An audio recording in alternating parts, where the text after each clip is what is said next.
There's been lots of drama today, lots of things going on that were unexpected. I'm sure you've heard the news by now, but Argentina falling to Saudi Arabia. And a lot of people saying that this really feels like the proper start of the World Cup. You know, this is a result that is going to reverberate around the world. This is a result that's going to really open some eyes and shock some people. And this is a result that the world was absolutely not expecting. So, yeah, it is going to be absolutely fascinating to see how this plays out, to see how this goes. And I cannot wait. I cannot wait to see what the World Cup has got in store, because following on from that surprise, we got another surprise. And that surprise was, as we just saw, Denmark drawing 0-0 with Tunisia. Again, another result that no one was expecting. Another result that kind of really caught people off guard, and caught me off guard as well. It's really interesting stuff. Saudi Arabia beating Argentina, says James. What does this mean for Argentina? Good question. Let's take a look at the bracket, because as exciting as it is, it's actually potentially not brilliant news for England. But let's take a look at the bracket. So again, we've got the world's most boring bracket, but let's take a look at it. Here you can see that if we have a look at Group C, which is Argentina, Saudi Arabia, Mexico, and Poland. If we have a look at Group C, the winner of Group C plays the runner-up of Group D. They then go on to play the runners-up of Group B. So let's try and make this as simple as possible.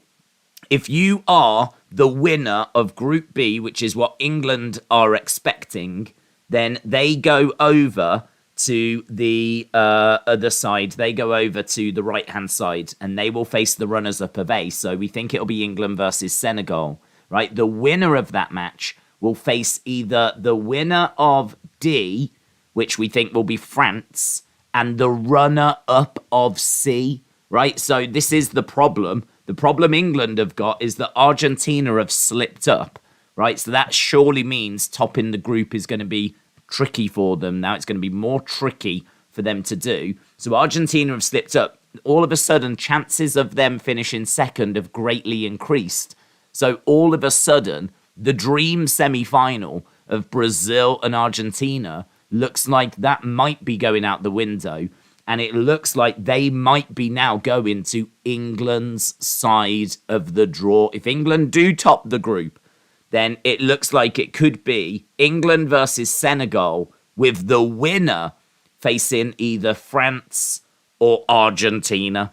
So, I mean, look, we knew that it was going to be tricky. We knew that when we got to that kind of quarter-final stage, it was going to be hard to avoid like a big nation. And a lot of people thought that France would be that nation. But all of a sudden, because of the result today, if Argentina finish second in their group, it could be Argentina. So I actually have mixed reactions about what happened, because as much as it's fun for Saudi Arabia, and I'm over the moon for Saudi Arabia, I mean, there's no denying I'm chuffed for them. As great news as it is for Saudi Arabia, I am really concerned that this now potentially puts Argentina on England's side of the bracket.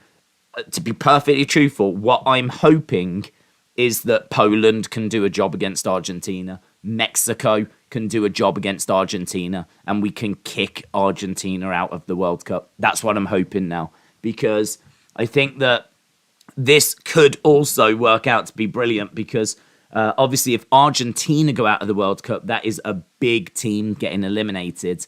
So ultimately that could help England. But yeah, nightmare scenario would be if Argentina finished second. Because as I said, if they finish second, it looks like it'll be them versus France.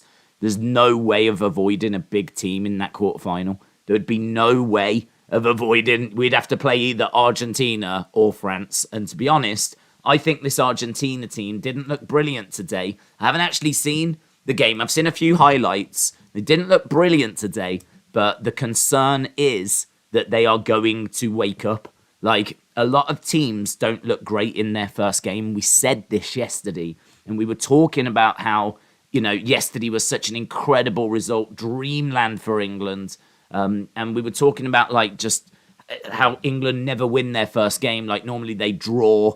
We've seen them lose and all this kind of stuff. And, I think it's been celebrated, the 6-2. But, I mean, I spoke to my brother about it, and he doesn't watch football. He doesn't care about football. And his reaction was, well, it was only Iran. And that's kind of the feeling of, well, it's only Iran. Well, it was only Saudi Arabia, and they went and beat Argentina 2-1. Plus also, Iran are ranked 20th in the world. They have drawn with Senegal. They have beaten Uruguay all within the space of the past month or so. So it's kind of like, yeah, it is Iran, but it was an amazing result, an amazing performance. And we're starting to see what that actually means now, with Denmark struggling against Tunisia, with Argentina losing to Saudi Arabia. Like, all of a sudden it puts into perspective what England achieved yesterday. But as I said, there is concern because I think Argentina wake up. I don't think this is Messi's last World Cup. I don't think there's any way that we don't see a reaction now. There's going to be a reaction, right? They're too good to not respond, right? Their pride is going to be in the gutter. The backlash is going to be real. They are gonna, not only have they got skill, they're going to dig deep, work hard. This could be one of the worst things to happen because, like, now, not only are they skilled, but they are hurt, they are wounded, they are going to come out fighting. I do not want to face Argentina. I really do not want to face Argentina. You look at that team, it is just dripping with quality. And now they're a wounded animal. So my hope is, can Poland do a job against them? Can Mexico do a job against them? Can we get them out the World Cup? Because when I watch a World Cup, I watch from an England perspective. And I'm thinking, where's the threat? Where's the danger? How can we avoid it? How can it get eliminated? And I do not want a wounded, hurt Argentina going into those knockout stages. So good. I'm really pleased for Saudi Arabia. That's the headline. I'm really pleased for Saudi Arabia. And then just underneath, I'm really flipping concerned for England because today's result could really bite them in the backside. Of course, there's a long way to go. England have not topped this group, but I don't think it's unfair to say England have looked like the most impressive team that we've seen so far. I don't think that's unfair. And, I think England's going to be going into the USA game, Wales game, with confidence. So that's kind of where we are with England. In regards to Wales and USA, lots of feedback, lots of stuff coming out about that game. A lot of the reports I've seen is that USA looked quite leggy. Cardio might have been an issue. There was a really interesting point. We did speak before about how Dest and McKennie had been having some injuries. They think that these injuries might have just hampered that second half performance. And I agree. I mean, I think that USA was so good in that first half. They were so impressive. I think that it's not unfair to suggest that cardio was a factor. I don't think it's unfair to suggest that injuries might have hampered things. I don't think it's unfair to say that Wales could not have been any worse than they were in the first half. So I think there was quite a few factors that went into that second half. I don't think USA should feel too down about it. I think you've got a job on your hands now. You've definitely got work that you need to do, but you are far from out of this competition.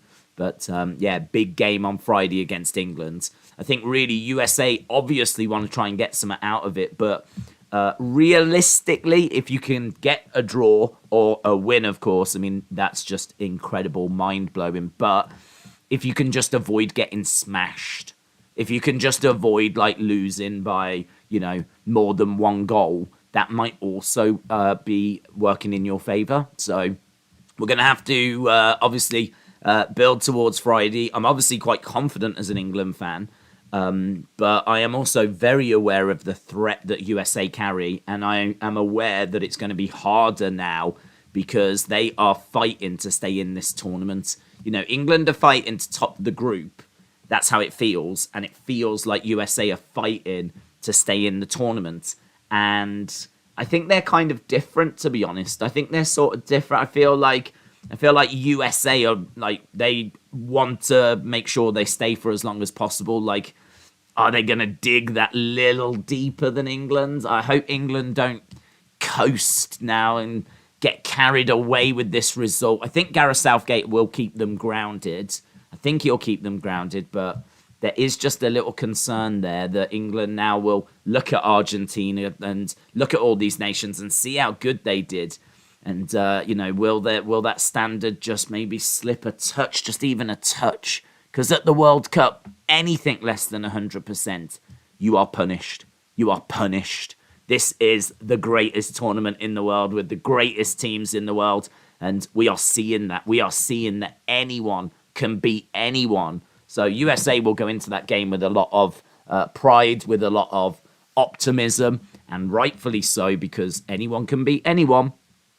But I'm feeling good as an England fan, and I am very aware of what's going on in regards to the Argentina situation and how that plays out and everything. So, yeah, big morning, very exciting. I still feel like there's loads to talk about. And, of course, the Denmark game, 0-0, shocking. Really thought that they seem to be lacking some creativity, actually, which I thought was quite a surprise because Eriksen normally is very creative. But just Tunisia, for large parts of that game, was the better team. Really were the better team. So, Belgium are not allowed to wear their warm-up tops now. It's deemed too colourful. Oh, it's all kicking off, isn't it?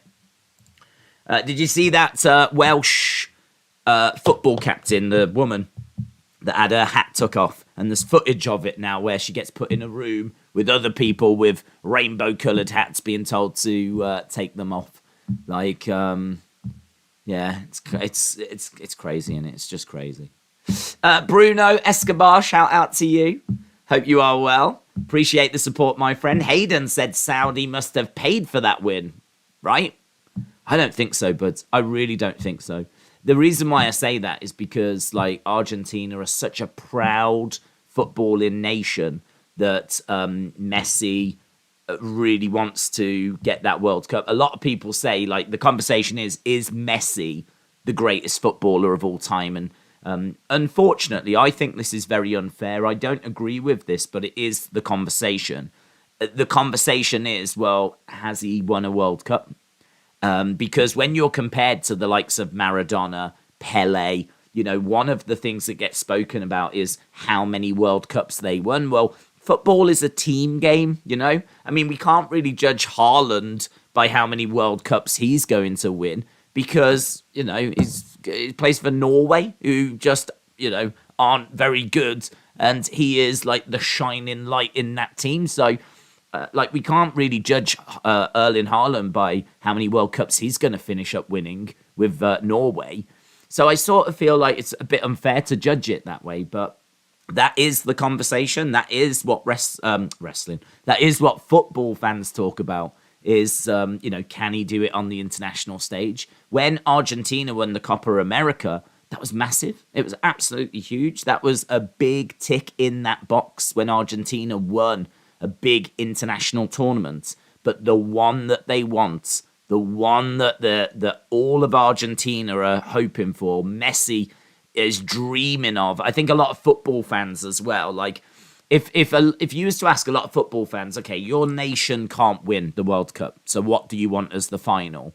I think near enough everyone would say, well, I'd like Argentina against Portugal, because that would be Messi versus Ronaldo. And you don't even need to know anything about soccer to have heard of Messi and Ronaldo. So, that would be the big showdown everyone would be looking for. So, I seriously don't know who would have took payments to have thrown matches. I really don't think the Argentinian FA would have done that.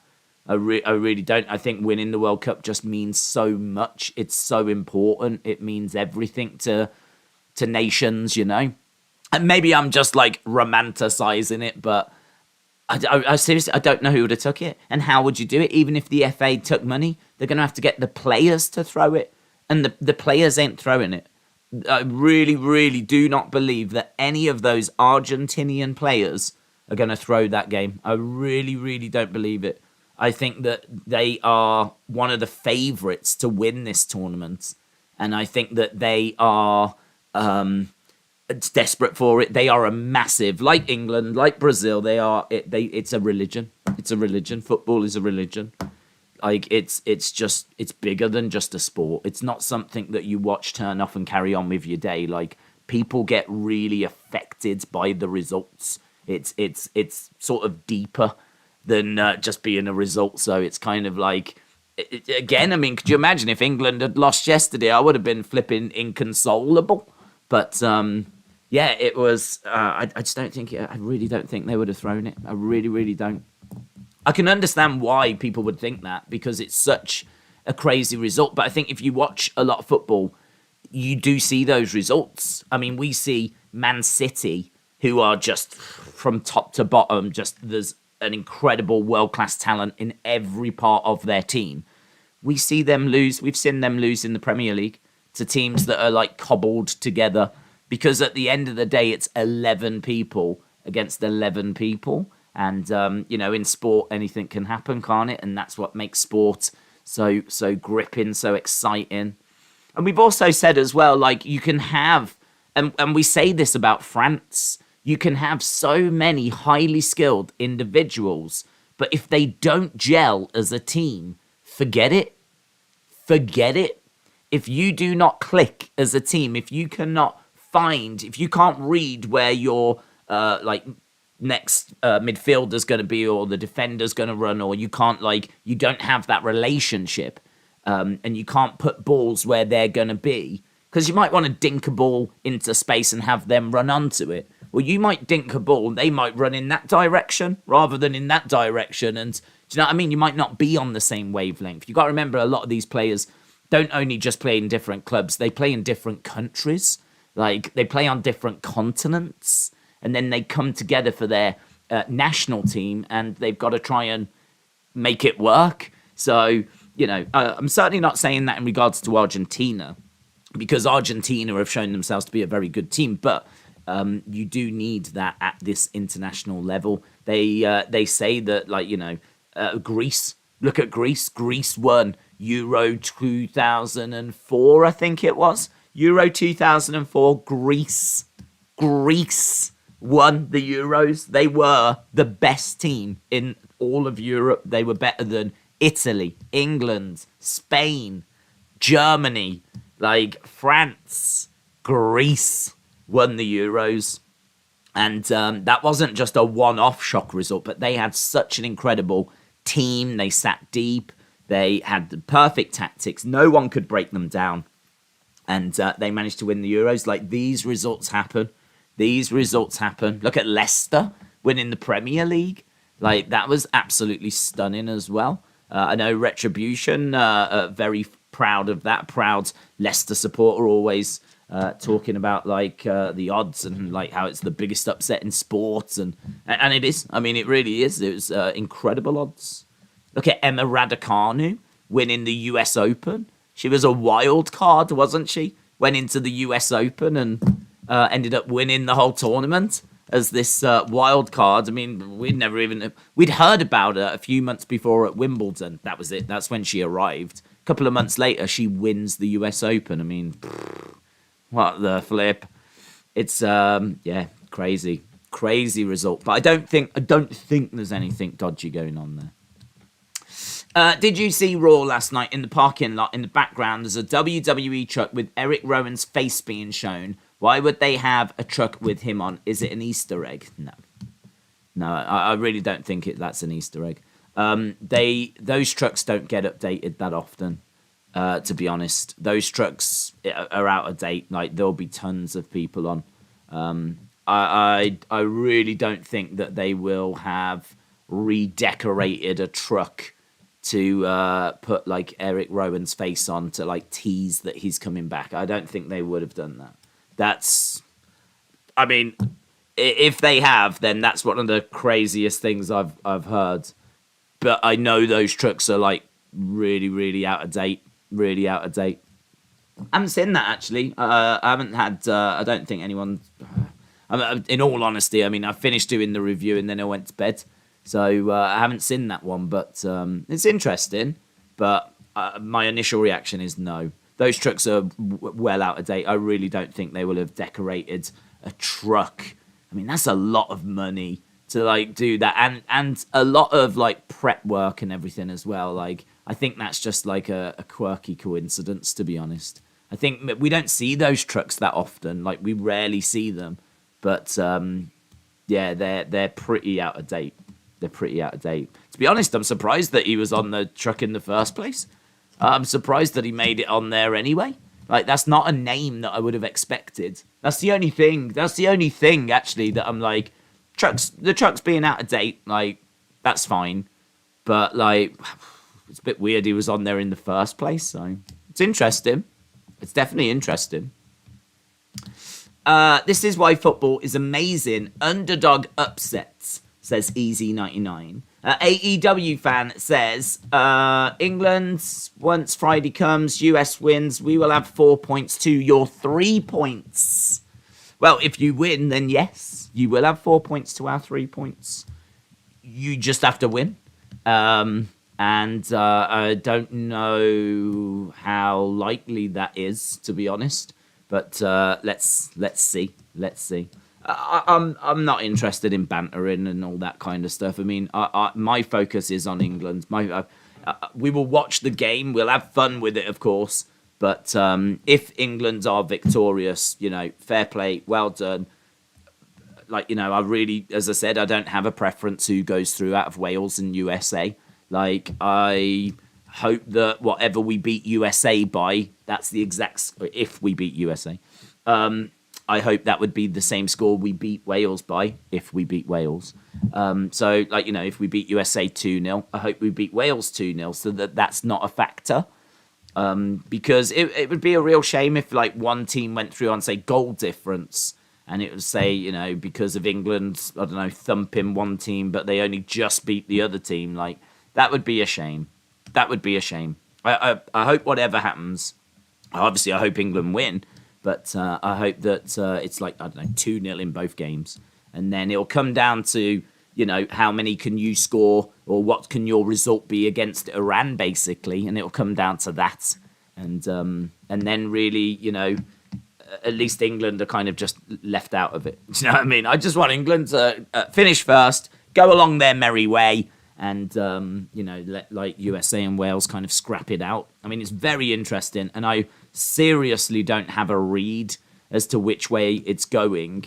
The only thing I would say is, I think if I was a betting man right now, I think I'd be probably tempted to put money on Wales, just because they came back into the game, and I think that'll give them a lift.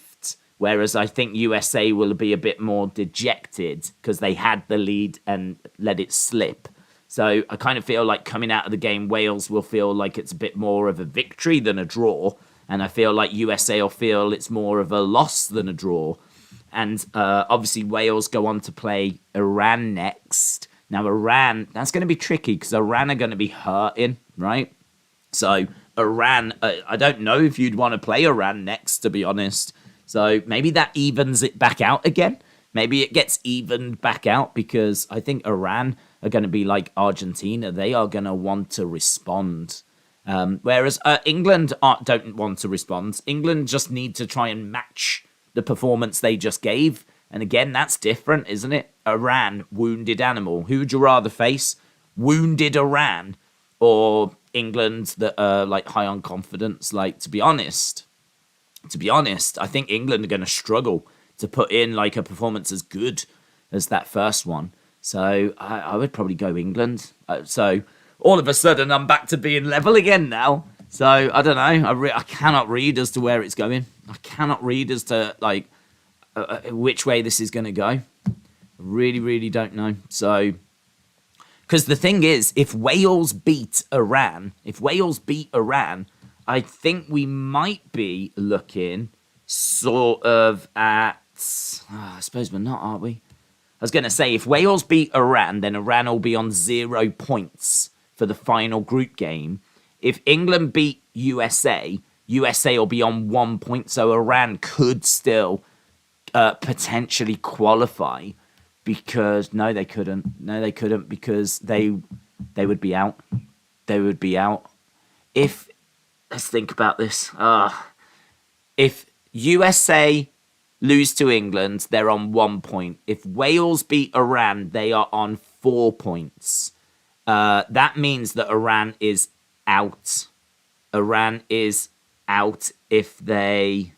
Yeah, well, they're just out because England would be on 6 and Wales would be on 4, and there'd be no way for Iran to catch that. So that could be interesting because Iran wouldn't have anything really to play for apart from pride. Okay, that's complicated. It's complicated, but I'm trying to work out if this goes to the final game, who would you rather play? And can Iran still qualify? If Iran lose, they cannot qualify. If Iran lose to Wales, they are out. So that means that when USA play them in the last game, Iran don't have anything to play for apart from pride. And that, I think, you know, I feel like the Iran players will give their all, but it's different if you're battling to qualify. Do you know what I mean? That's different if you're battling to go through. So I sort of feel like that might work in USA's advantage. Oh, it's hard, isn't it? It's hard. It's hard to kind of work out all these different variations as to how it can play out. It's so close. So close. I really don't know who I'd put my money on right now as to who's going to qualify. What I might do is I'll put it in the chat, actually. Let's ask you guys. Let's see what you guys come up with. Who qualifies? Who qualifies? Is it going to be... I'd imagine USA is probably going to win this. I'd imagine there's probably more USA fans in the chat. But be honest as to, you saw the game. You know the fixtures that are coming up. You know that Wales have got Iran. USA have got England. Would you rather face Iran next? Would you rather face England next? You know what the teams look like. You know the strengths, the weaknesses. I mean, you saw that game. You saw how bad Wales were in the first half, but how good they were in the second. You know, Wales, I don't think will be as bad as that first half again. I think they will have learnt from it, so I don't think they'll be that bad again. But yeah, so much to like weigh up. I can't get a read of it. I don't know who's going to go through. I feel good about England, of course, but who else goes through? Millennial said, my country, Spain, debuts tomorrow, and I'm scared. Dortnight said, I predict Iran, and they're not in the poll. No, you can't have them. They're not an option. So who did you say? Spain play tomorrow. Who do Spain play tomorrow? I feel like we're doing that game. Spain tomorrow are playing Costa Rica. Costa Rica are one of those teams that they're a little bit like a Tunisia in the sense of you sort of know what you're going to get from them, but they could provide they could be a little tricky. I think Spain will have enough, though. Spain's problem has always been trying to get goals. That's always been like Spain's issue. So, yeah, that's going to be an interesting little game, that one. So I would be leaning towards Spain. I think that you should comfortably get through that. They're obviously tiki-taka, traditional possession-based passing, quite brave in possession. The thing with Spain is that it's drilled into them in a young age that you have got to be confident, comfortable on the ball, want the ball, be able to beat the man. Be like, you know, work well under pressure. Like that is worked on at a very young age. And Spain, I mean, when you think about like incredible passing teams and teams that just like incredible build-up play, like I don't think there's any team in the world that's better than Spain. Spain are just incredible at keeping the ball, passing it around. Their problem is doing something with the ball because they've got these skills that's drilled into them at a young age. of passing it around and everything. But so many times we've watched Spain where it just gets passed about, and it's beautiful, and there's some lovely passes, and you're just mesmerized by like some of the triangles and some of the long balls and things. Lots of like lovely play that Spain bring, but then there's no end product. There's no end product at all. It's all like short passing, and it's always like the criticism is they try to run the ball in the goal, don't they? So, but Costa Rica are very defensive, very compact. They're quite reactive. They absorb pressure well. They are. It's going to be a typical game of Spain having loads of possession, passing the ball around. Costa Rica's going to sit deep. They're going to try and frustrate. And can Spain break them down? There's maybe potential for a 0-0. I don't think you lose. Potential for a 0-0, but to be honest, I feel pretty good about Spain getting the win on that. But following today's shock result, never say never. Never say never. That's tomorrow. Costa Rica I think they've got like 1,000-1 odds. 1,000-1 of them winning the World Cup. Like some of the biggest outside odds at this whole tournament. So you should be all right. You should get past Costa Rica. Spain lack Torres or David Villa at the moment for me. Fatty could be a big player. Look out for him. Pedri and Gavi are awesome. Moldy said, USA are poor. Wales made them look good in the first half by letting them attack. As soon as Wales started attacking, USA couldn't get rhythm. They're not good. Wales will qualify.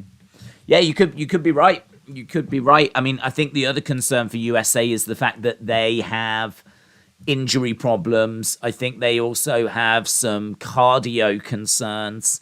I think that there's just a general lack of fitness in that USA side, mainly because of these niggling injuries, which are, a problem. I mean, I remember going into this World Cup, Dest and McKennie in particular being injured.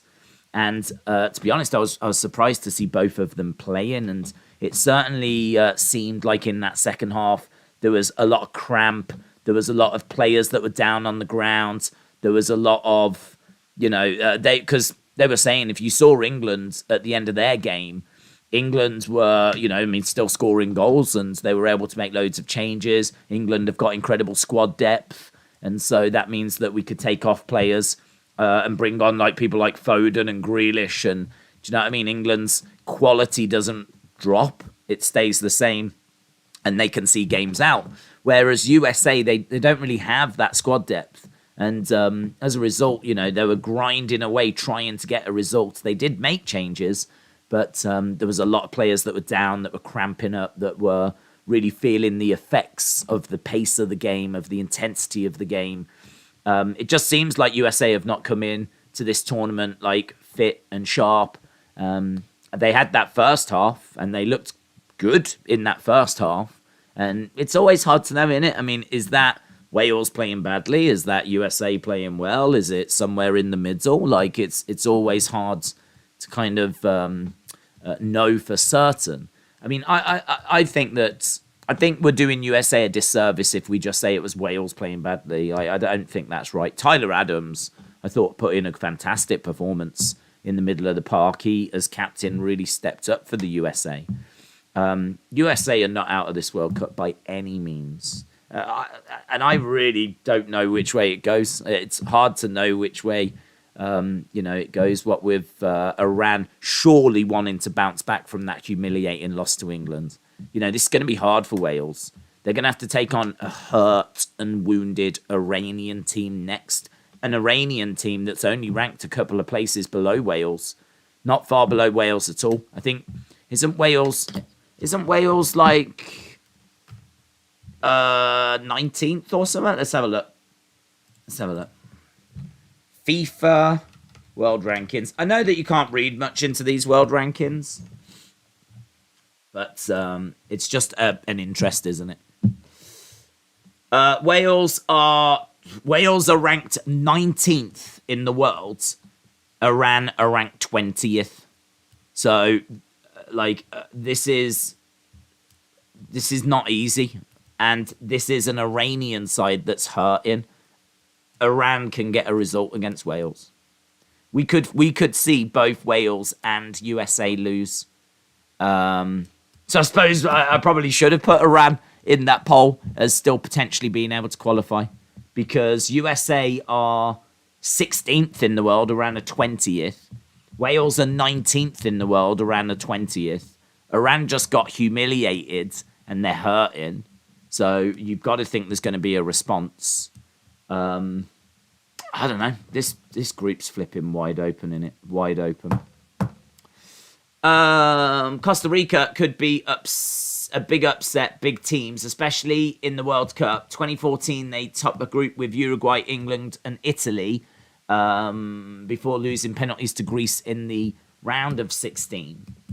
Asib said, have you seen the price for the Chisora Fury fight? Are you going to pay that for a nothing fight of $26.95? Yes, so that we can stream it, yeah. AE, I mean, that is expensive.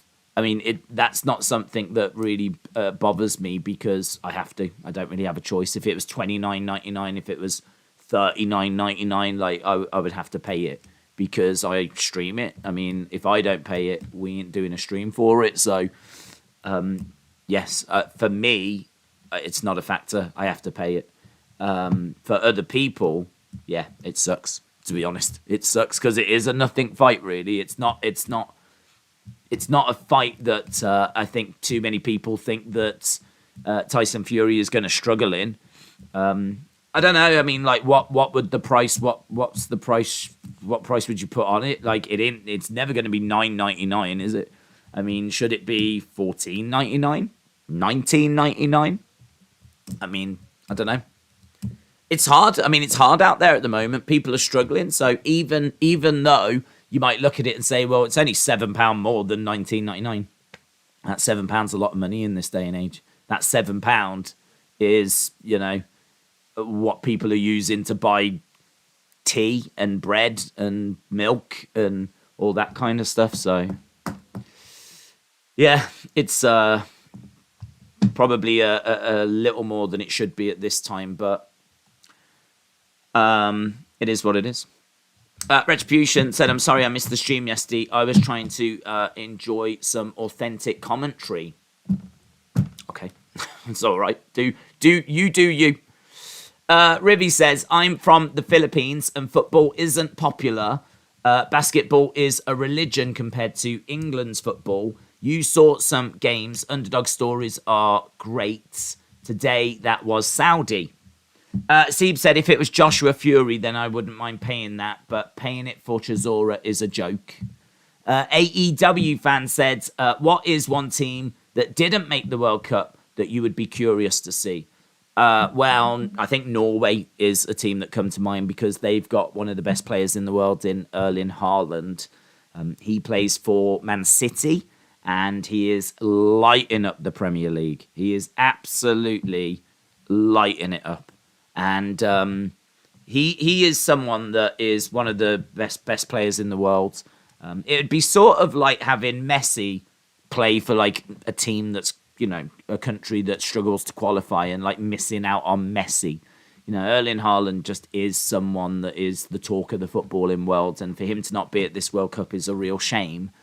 I mean, I don't care because it would make things harder for England. We're talking about one of the greatest strikers in the world right now.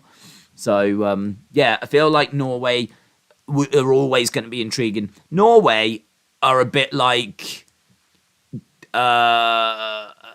say, Deontay Wilder. They're all right. Like, they can get some results. They can hold their own. They're sort of there or thereabouts. But they've got a big weapon. Like, Deontay Wilder is all right. Like, is a top heavyweight. Is he going to be able to beat Fury? Well, no, we've seen him face 3 times. Like, he's not that level. Could he beat Joshua? I don't know. I think that would be an interesting fight, to be honest. But I don't think anyone would deny that if he didn't have that right hand, like, I don't know where he would be, basically. If he didn't have that killer shot. And that's Norway. Norway only stand a chance because they've got Erling Haaland up front, and he's basically their killer right hand. So that they're a team that I'm quite interested to keep an eye on. I'm trying to think if there's anyone else outside of Norway. I mean, Italy are not here, of course, but I don't care about that. I've seen loads of Italy, and they just won the Euros, so I'm pleased they're not here. So they're the biggest nation that are missing, definitely. I don't think there's any other nation in the top 15, is there? Yeah, top 15. I don't think there's any other nation in the top 15 that's missing this World Cup apart from Italy.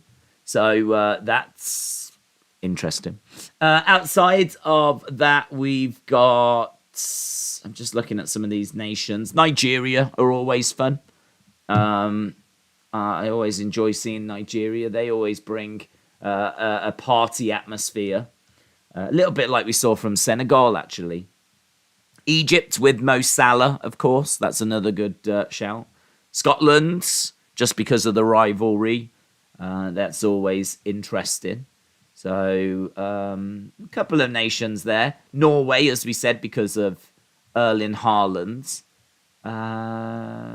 That's it, really, to be honest. I think this World Cup's got a lot of everyone that you would want to see, a lot of the big nations. As we said, out of the top 15, there's only one missing, and that is Italy.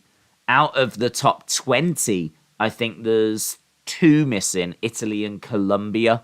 So, out of the top 20 nations in the world, there's only two that are not here.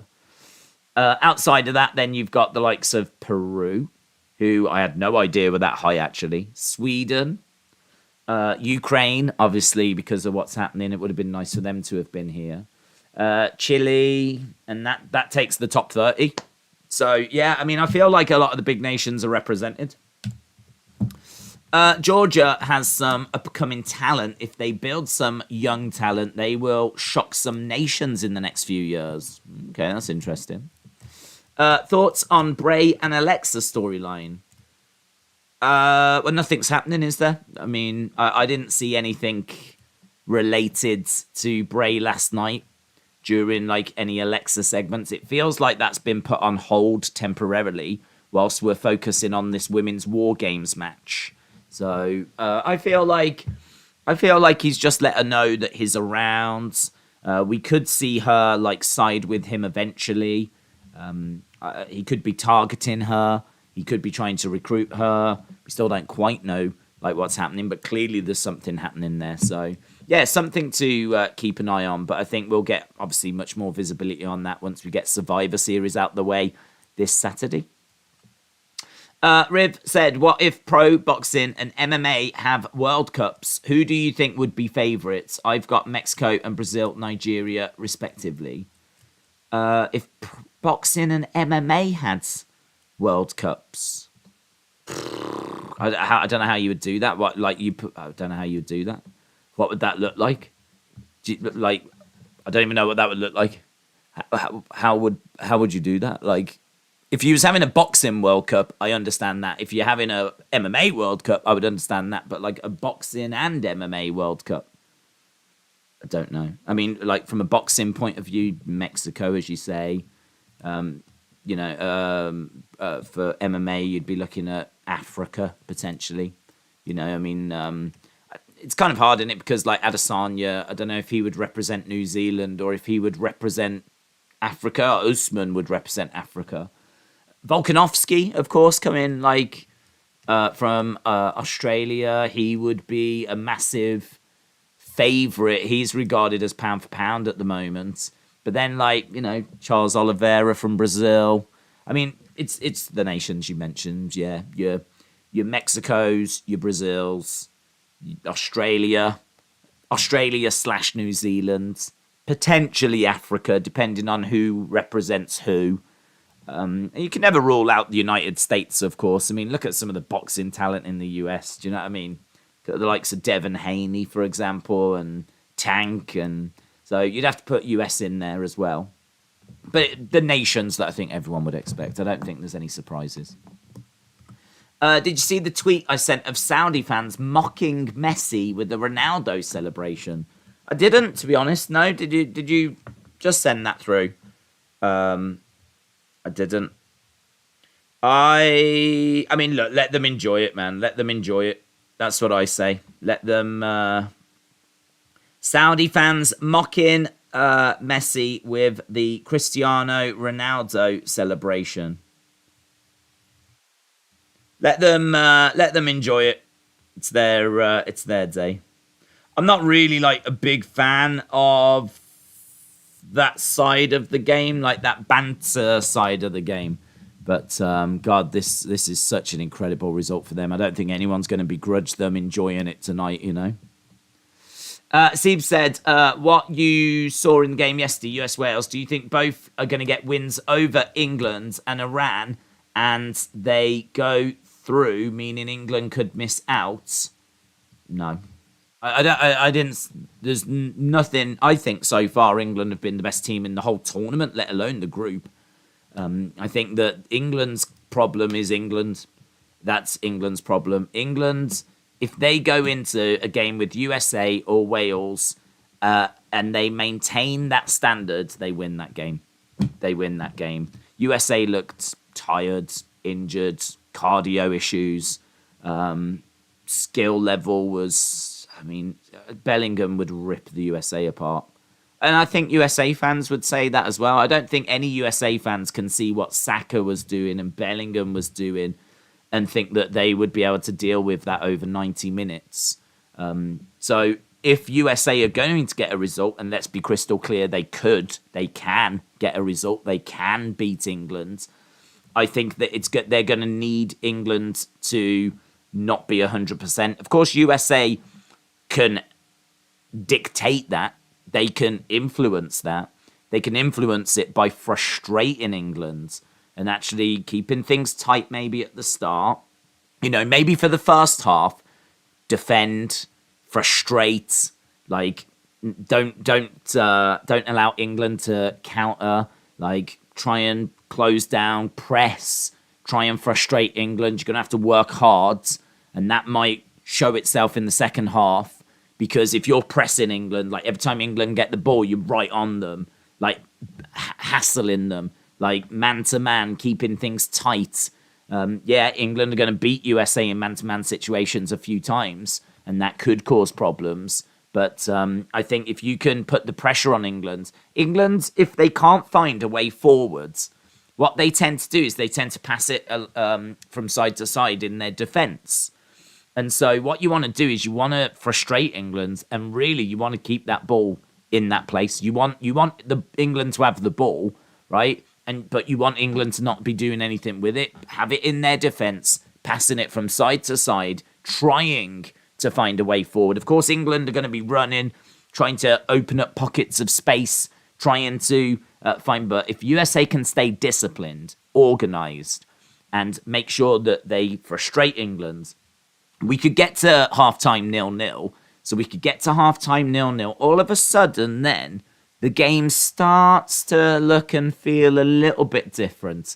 Just because England have got to start thinking about, well, how do we break USA down? Like, we're starting to look at the bench then. At that point, we're starting to be like, well, do we need to bring on Grealish? Do we need to... And all of a sudden, you're forcing England to go to plan B. You're forcing England to make changes. And that's when the game can start to become interesting. So what I would say is, if England are going to be at their swashbuckling best, I just don't know. I mean, Bellingham is going to create space. Mason Mount's going to create space. Saka's going to create space. They can beat players one-on-one. I think if England are going to be at their best, I think USA are going to struggle. And I don't think I'm unfair saying that. I think that a lot of people in the US would say the same thing. England are one of the favourites for the tournament. It's sort of like if they were playing, forget it's England, if they were playing Argentina at their best, USA are going to struggle. If they were playing Brazil at their best, USA would struggle. So I think what they need to do is England just need to focus on themselves. If they can match that same performance, then I feel confident that they'll get the 3 points. But if I'm looking at it from a USA perspective, then try and frustrate England. Try and keep it tight in the first half. Try and get England thinking about plan B, plan C, and going down all these different alternatives because then all of a sudden England are starting to not second guess themselves, but having to try and figure out how do we get 3 points here. Like, it feels like we're coming away with one. How can we get the 3 points? And then when England start changing, you know, that's when England are starting to do some stuff that we never saw in that first game, you know. England might need to change shape. They might need to bring on different personnel. Anything that's going to make England deviate from the plan A that works so well against Iran, because we don't know what plan B is going to look like. We don't know what plan C is going to look like. If you can make England go to those, then USA might get some success. So there's nothing I've seen that worries me about the next couple of games. I think Wales is a bit of a concern because they're always going to play against England. Wales, they have an extra gear that's reserved just for England, right? They can go through the gears, but there is a secret gear that they go into if ever they play England. And it's Scotland are the same as well. Scotland turn into Brazil when they're playing against England, and so can Wales. So there's maybe a slight concern in regards to that, but to be honest, if we can get 3 points against USA, then the pressure is going to be off to a degree against Wales. We will still play because we still want to top the group. So there's no danger of us switching off or not trying or anything like that. But no, there's not really anything that I've seen that concerns me. I thought the performance against Iran was just incredible. I thought it was incredible. They are the 20th ranked team in the world, and today has shown that any team can beat any team, and the same goes for USA. USA can get a result against England. In football, you just never know. But the question is, am I worried about it? Am I having sleepless nights and all this? No, I'm not. I'm not worried about it. I'm feeling good. I'm feeling confident. But yeah, I mean, look, I wish USA all the best. I really, really do. As I said, I have no idea who goes through. I just hope that it's either Wales or USA. I don't want Iran going through. Although I do respect their players. I think their players have received a lot of positive feedback because I don't know if you saw, but they were silent. They actually didn't sing their national anthem, which, to be honest, didn't jump out at me yesterday because I don't know if they sing their national anthem or not. That's not something that I'm aware whether they do. They just might not sing it. So I wasn't aware that was like something of significance, but apparently it is. Normally they sing the national anthem, but they didn't yesterday. So they got praise for that. And obviously there was a lot of comments that they picked up praise for as well recently. Their captain in particular kind of speaking out about the government, saying things which kind of raised a few eyebrows. So yeah. Nothing but respect for the actual Iranian team. But who goes through? We'll have to wait till Friday to find out. I think both the next games are on Friday. Let's end the poll. That was a fun little poll to do whilst we were waiting for this game to begin, and we've got the teams emerging. So who will qualify? 65% of you think it will be the USA. 34% of you think that it will be Wales. So 65, 34. That's where we are with the quick little fun poll that we ran. Tall Paul said BT Sport UK pay-per-view price for Derek Chisora is $26.95. That is expensive. We know the outcome. We have seen it twice before. AEW fan said, I know this isn't political, but if Russia is banned, should Iran be banned too? Well, I mean, again, we don't shy away from these conversations. The only thing I can say is that FIFA looked at it. They decided to ban Russia. They've looked at it. They've decided not to ban Iran. I mean, I suppose there's a difference between invading a country, being engaged in a war with a country, and then providing that country with weapons.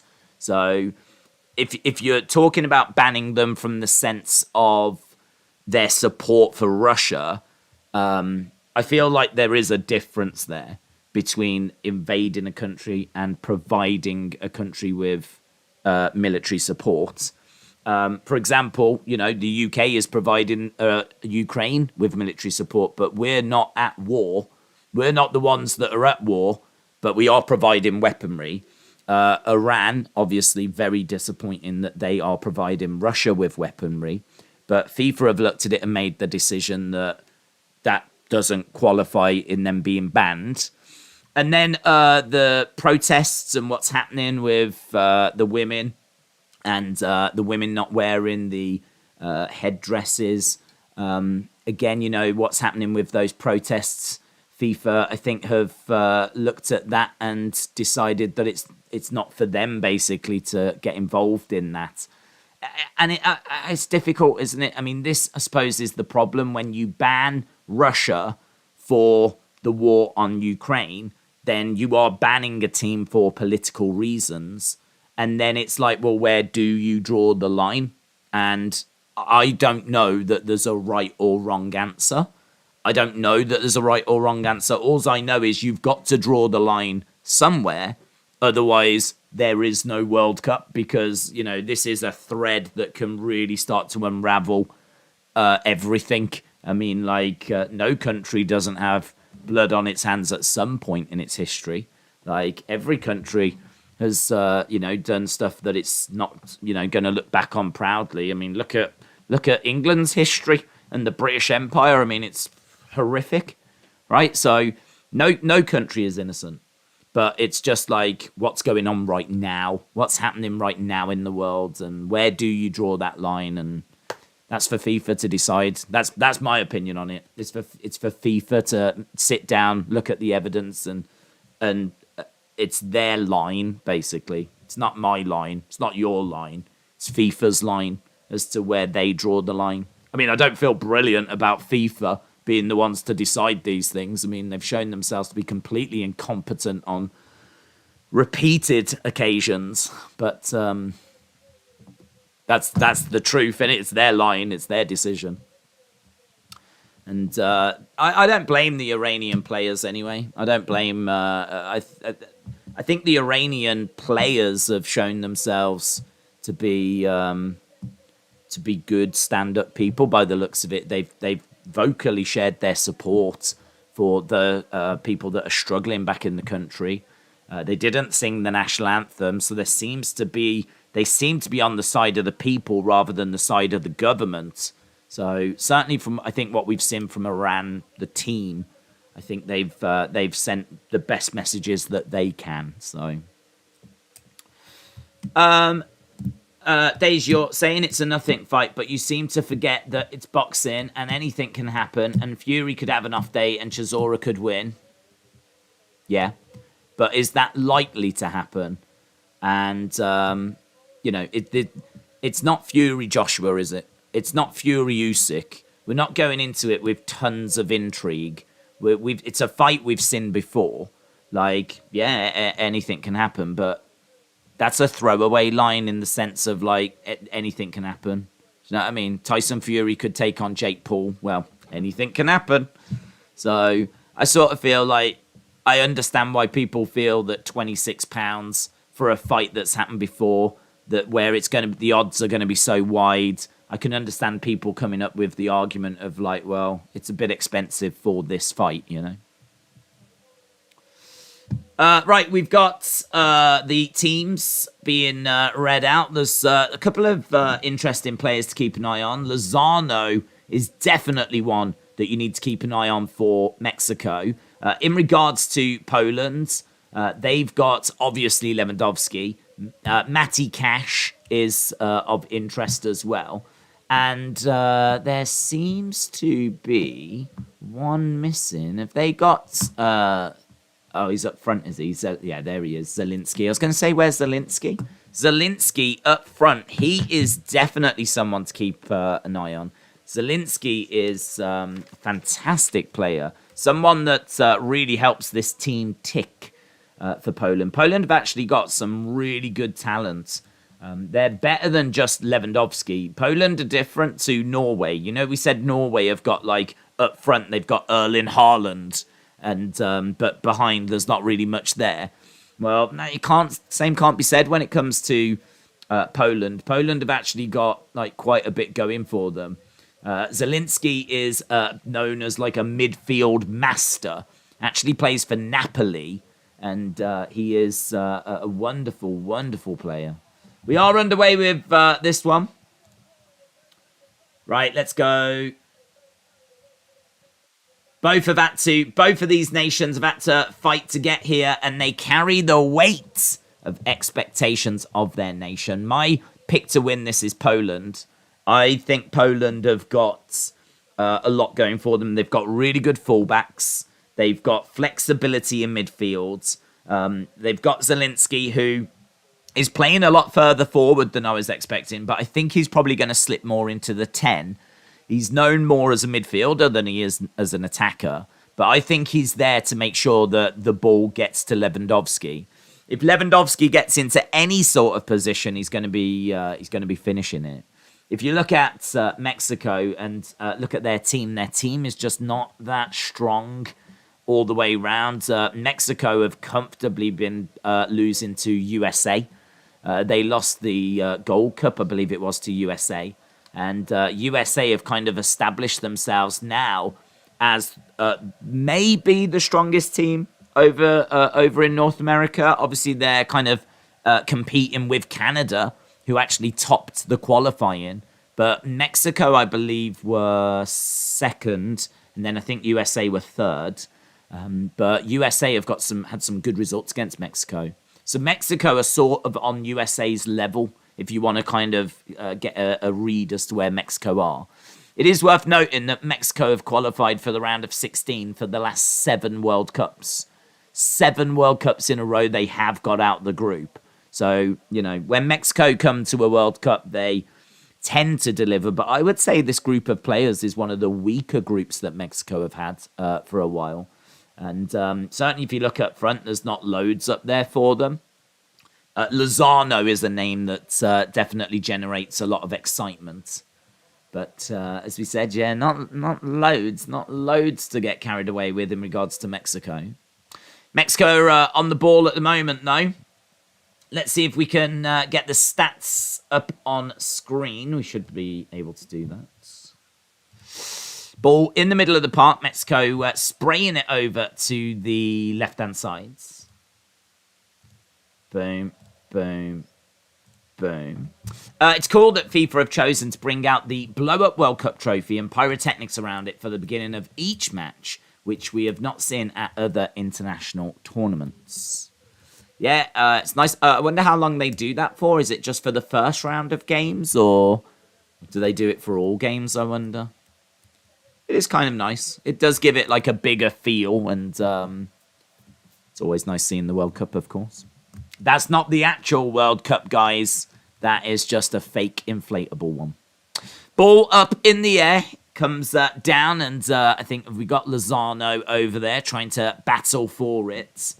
And Zielinski has gone down. So Zielinski, just slight elbow to the side of the head there by Lozano. I did have Lozano in my fantasy team, actually, but I think I ended up taking him out. Have to double check. Yeah, I did. I put in Nunez instead. But he could absolutely pop up with a goal in this game. Ball being played forward from that free kick and straight towards the big man up front for Poland. Tackle comes in. Just looking at Lozano, he is regarded as their star player. He plays for Napoli as well. When the world met Chucky at Russia 2018, Lozano was already a Mexican icon. His winning goal against Germany catapulted him to a different level of stardom.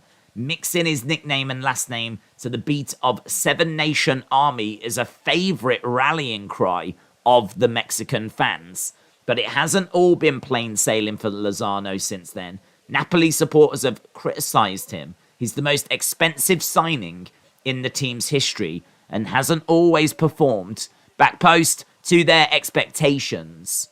So the ball was whipped in there by Lozano, most expensive player in Napoli's history. During the 2021 Gold Cup, a kick to the head from Trinidad and Tobago's goalkeeper put Lozano's career at risk. Didn't know this. But now the national icon is healthy, playing well for his club, and is ready for another World Cup. He is regarded as their star man. Their star man used to be Jimenez of Wolves, but I believe he only scored a few goals in qualifying, and I think the majority of those were penalties. Like, Jimenez, since that head injury, has not been the same player that he was before, and that's not just for Wolves, that is also for Mexico. So I believe he's part of this setup. I believe him to be part of this squad, but not part of this starting lineup. When I click the channel, Days, you've got a live tab and your live streams don't update the YouTube app. It sucks, says WWE lol. Yeah, they have totally botched it, haven't they? There's a lot of people saying that. Like, the YouTube update really does suck. I mean, the only thing is, I don't know if it shows on the homepage. Hopefully it shows on the homepage. The other thing as well is I can see that it's showing a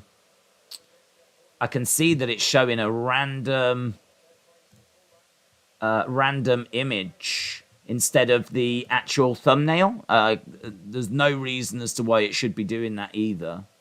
It really sucks. YouTube have absolutely botched the update. I wonder if there's a way I can change that image. I'd rather it was not showing a picture of figures, because that's not going to help anyone. Right, we've got a corner to Poland, whipping it into the middle, headed towards goal, but ends up bouncing wide, going wide.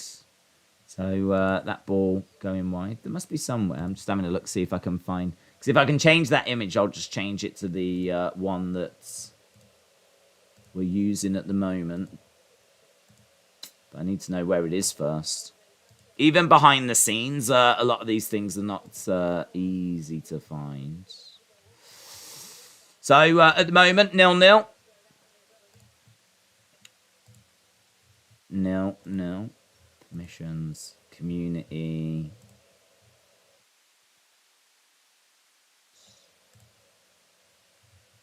Ball being whipped in, headed clear. So, Poland trying to get the ball into the area. Clash of heads, a little bit stop-start at the moment, but we are 8 minutes in. We've got Lewandowski was in there. A Mexican player and a Polish player just clashing heads for a moment. Was that Milik? Yeah, so we might have a concussion protocol.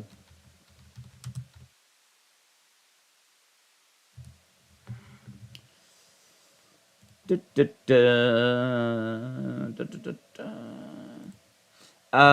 didn't know the president of Ukraine was Polish soccer. That's why he kicks Russia. Oh, got you. I didn't know what you was on about. The King of Saudi Arabia has announced a public holiday to commemorate their historic win. Can't stand the king, but I am happy for the people of Saudi Arabia. That's massive for them. That's really cool. I mean, I bet they're going crazy, man. I bet they're going crazy. I'm really pleased. I'm really pleased for them. But as I said at the start of the stream, I'm also really worried for England.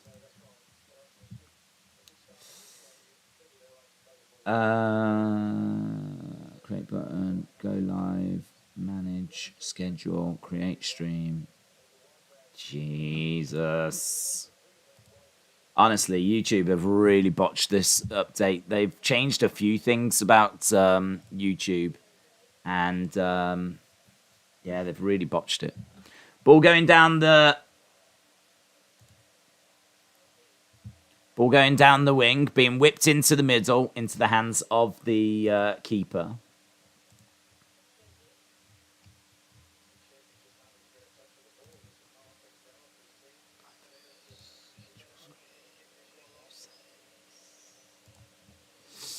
Right, Chesney going to take a goal kick.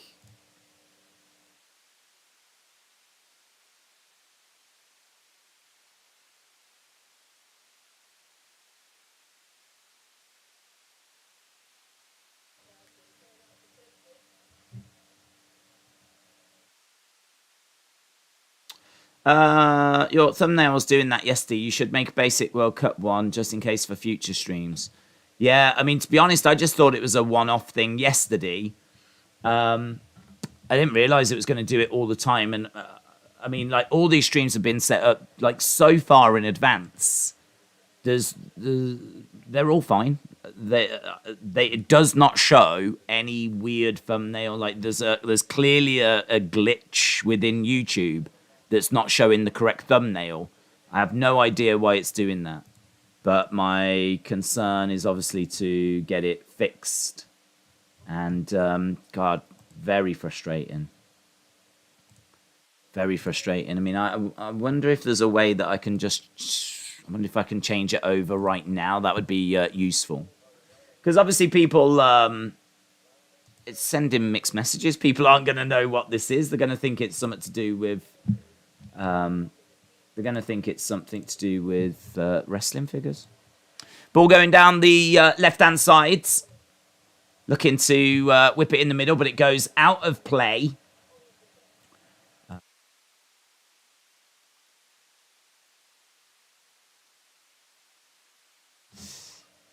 Yeah, crunching tackle there by the Polish defender. This is going to result in a corner kick for Mexico. Mexico are going to look to whip this in.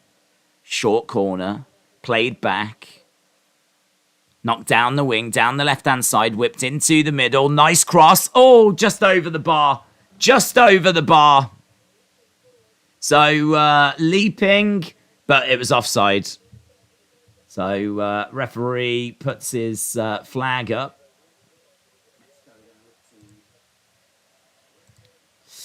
Maybe you could restart the stream, says Bananas and Grapes.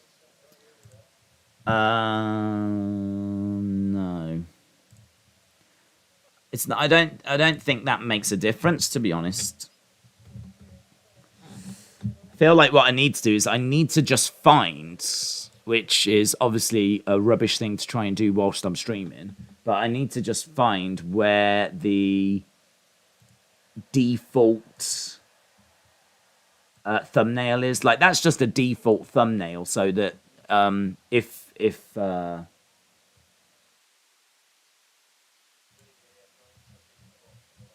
if something goes wrong, if the thumbnail doesn't load up properly, then there's some thumbnail there. But this thumbnail clearly is not helping this stream or going to be helping the channel. So I need to try and figure out where it is. And they just don't make anything easy. There's nothing easy. There's just so many buttons and places it could be, and yeah, to be honest, I mean, I'm probably not going to be able to find it live, and it's probably just going to not be the most enjoyable stream if I keep messing around. So I might just have to leave it for this one, and then see if we can fix it for the next one. Ball being played in the middle by Poland. Around halfway line, being sprayed over to the right-hand side, but headed clear. Ball up in the air.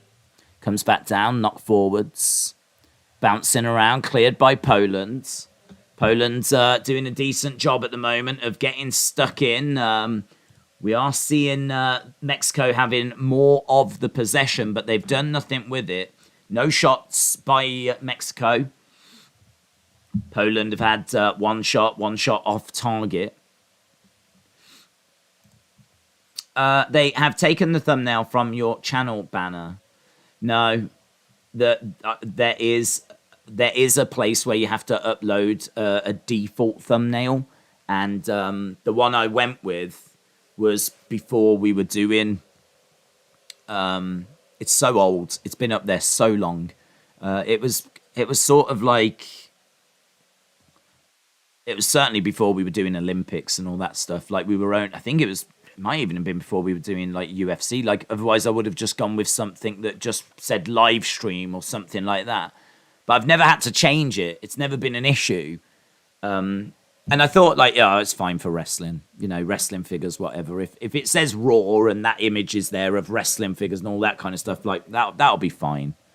But, like, Olympics, football, UFC, like all of this stuff has come onto the channel since. And so this default thumbnail clearly does not work anymore. So I need a more generic live sort of thumbnail or something like that. But they've changed YouTube several times since I put that thumbnail up, and I have no idea where it is. I have found an article here from 9 months ago, but to be honest, they've probably changed YouTube since then, so I don't even know if that's going to be correct. Here's Mexico going down the wing, but good work by Poland tracking back.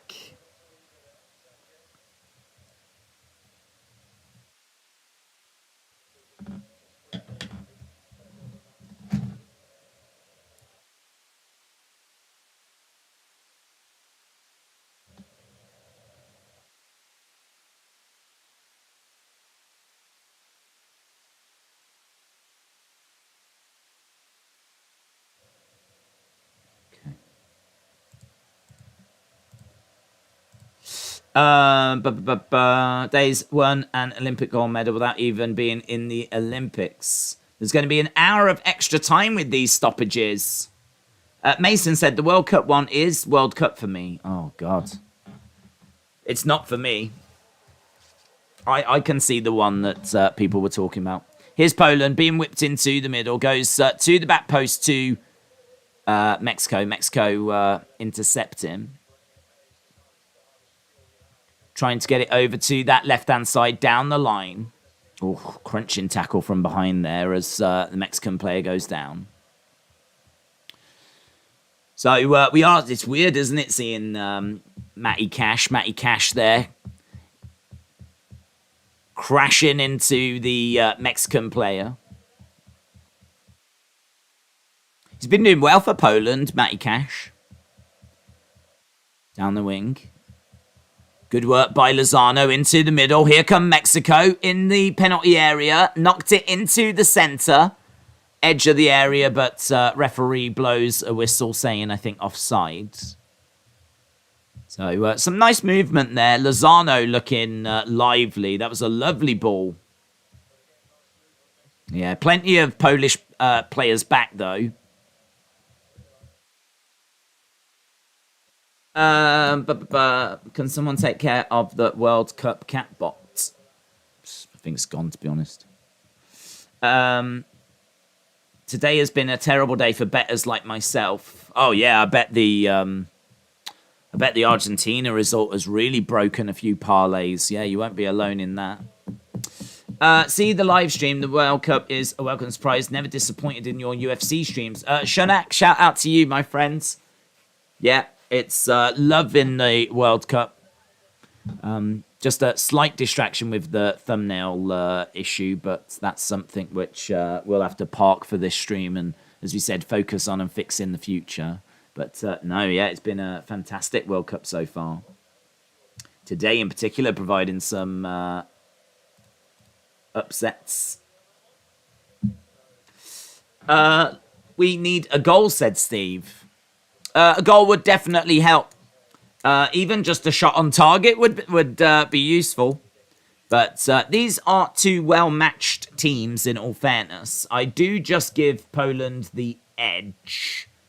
Yeah, these are two quite well-matched teams. It feels like, or it felt like, these two teams were going to battle for second place behind Argentina. Because these two teams are in Argentina's group. And that group has been blown wide open right now. I mean, they can't really think too much or worry too much about what's happening outside of their games. They just need to win their game. Whoever wins this, though, are going to put themselves in a great position. Whoever wins this, like, if they can just get a win over Argentina. If they can just get a win over Argentina. They're going to put themselves, I think, pretty much there. I can't see Argentina being as bad as they were earlier today again, though. Down the line, here's Poland. Passing it around, they're building. Good shape by Mexico. Ball being passed back, goes all the way back to the Polish half. Poland passing the ball around, again going down to that left-hand side, down the line. In comes Mexico. Mexico passing the ball around. It goes all the way back to the goalkeeper. Keeper knocking it over to the right-hand side, launching the ball forwards. And into the half. Goes all the way back to the keeper. So goalkeeper on the ball right now. Going to launch it forward. Szczesny there. Szczesny's still a top keeper in the world. Someone that I've got a lot of respect for. You know, they've got a decent goalkeeper. 32 years old, plays for Juventus, former Arsenal goalkeeper. He's been Poland's undisputed number one for a long time, holding a record number of caps for a goalkeeper, 66. There is room for improvement, it says here. But he is someone that has firmly established himself as their number one. And then, you know, they've got some decent players. You know, you've got, like, Matty Cash plays for Villa. Bednarek as well plays for Villa. We've got Sampdoria player in there as well. There's players here that play in, like, some of the top leagues around the world. So, ball, they were trying to get it through in towards Lewandowski, but he couldn't get onto the end of it. We're halfway through the first half. In their last 7 appearances in the World Cup, Mexico have made it through the group stage, says the game. AEW fan said, what if it ends in a draw? Well, that would mean that Saudi Arabia are top of the group by 3 points. It would then put Poland and Mexico in second place and Argentina rock bottom. But Argentina have got Poland and Mexico still to play. If Argentina are going to be on their, you know, best form, they can beat both of these teams and still qualify. I mean, honestly, they can still qualify in first place if Argentina gets 6 points, you know, and say Saudi Arabia lose twice. If Saudi Arabia lose their next 2 games, they will finish on 3 points. If Argentina win their next 2 games, they finish on 6 points. If this is going to be a draw here, then I think the best that these can finish on would be 4 points. So if this is a draw and they both lose to Argentina, then they both beat Saudi Arabia, then the best they can get is 4 points. So Argentina can still finish top of the group. But they need to win both games in order to do that. And they need Saudi Arabia to lose both games, which isn't out of the realms of possibility, is it, in all fairness? Like, if you was to say what's the most likely thing to happen now, I would say, well, it's probably most likely that Argentina do go back to the team that they've been, which is a team that was undefeated since 2019. And they beat these two. And is Saudi Arabia going to get any sort of results against these guys? And to be honest, even if they do, it's not going to affect Argentina too much. I mean, I don't know that Saudi Arabia get another win in this group. But if they draw, even if Saudi Arabia draw their next 2 games, they would finish on 5 points. They would finish on 5 points because you get 1 point for a draw. So it's a big result, but in isolation, it doesn't mean a great deal at this stage. And it'll mean next to nothing if Argentina win their next 2 games. The only time that it starts to get interesting is if Saudi Arabia win their next game. If Saudi Arabia win their next game, they are already on 6 points, and that's the most that Argentina can get is 6 points now.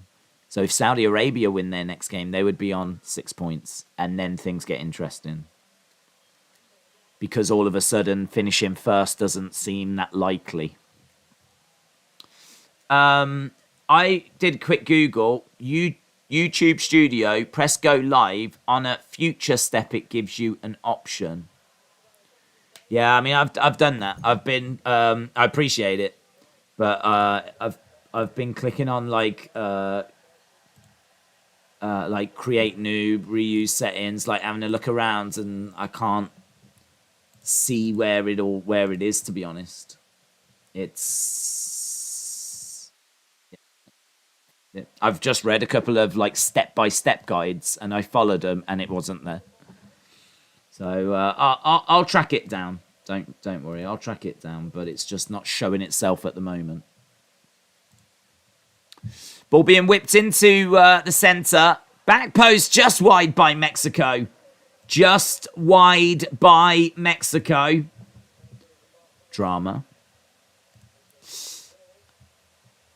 Yeah, so in around the penalty area, and the ball just being put wides. I'm just having a look in a different place now to see if it's around there, but still not showing itself. Oh my god, it sucks. It's so annoying. It's so distracting. Because I know it's just hidden somewhere. I know it's just a case of changing a graphic, and I don't know where it is. And it's so flipping annoying. I just restarted YouTube, and it now has it still has the right thumbnail, says Mason. Yeah, I don't know. It seems to be showing itself in certain places, not in others. All I know is it's showing the wrong one for me, and I know it's showing the wrong one for other people. But we'll get it fixed. I mean, in all fairness, it's much better to be aware of it now than, when we're like deep into the tournament. Because to be honest, if I have to change the default thumbnail before every stream, that's really not that problem to do. I can do that. I don't want to have to do that every stream, but I can do it. I would do that rather than just create a generic thumbnail. Ball being played over the top. Chesney comes out. Mexico just wide. Just wide. Oof. There was an earthquake near the YouTube headquarters. It's been acting weird since then, said AEW fan. MXX Pro said, why are you disrespecting Saudi Arabia? I'm not disrespecting Saudi Arabia. But I think we can agree today was unexpected. So, fantastic result. But is it likely that they're going to repeat that against Mexico and repeat it against Poland? I mean, I'd have to say it's not likely. Coming into the tournament, bookies had them comfortably finishing bottom of this group. But so it's hard to know at this stage, is it just like one of those incredible one-off performances? Or are Saudi Arabia, an underdog team that's caught everyone off guard? I mean, to put it into perspective, Argentina are 6-1 favourites to win the World Cup. So if you put $1 on them and they win the World Cup, you get $6 back, 7 with the money you put down, right? That's how heavy favourites they are. They're right up there with Brazil as being, I think they're the second favourites. So if you put a dollar down on Argentina, you get $6 back, right? If you put $1 down on Saudi Arabia to win the World Cup, you would get $1,000 back. So it's a stunning result. It's an absolutely stunning result. I can understand why they've granted public holidays and all this. I mean, it's an incredible result, but it's so incredible. You do question, is it a one-off? Are they going to be able to repeat it? I'll tell you what it has done. If Argentina have, for some reason, taken Saudi Arabia lightly, I can promise you that Mexico and Poland are not going to do that now. They are not going to be taking that game lightly. They won't overlook them at all. So it's going to be hard. There's no easy games at the World Cup.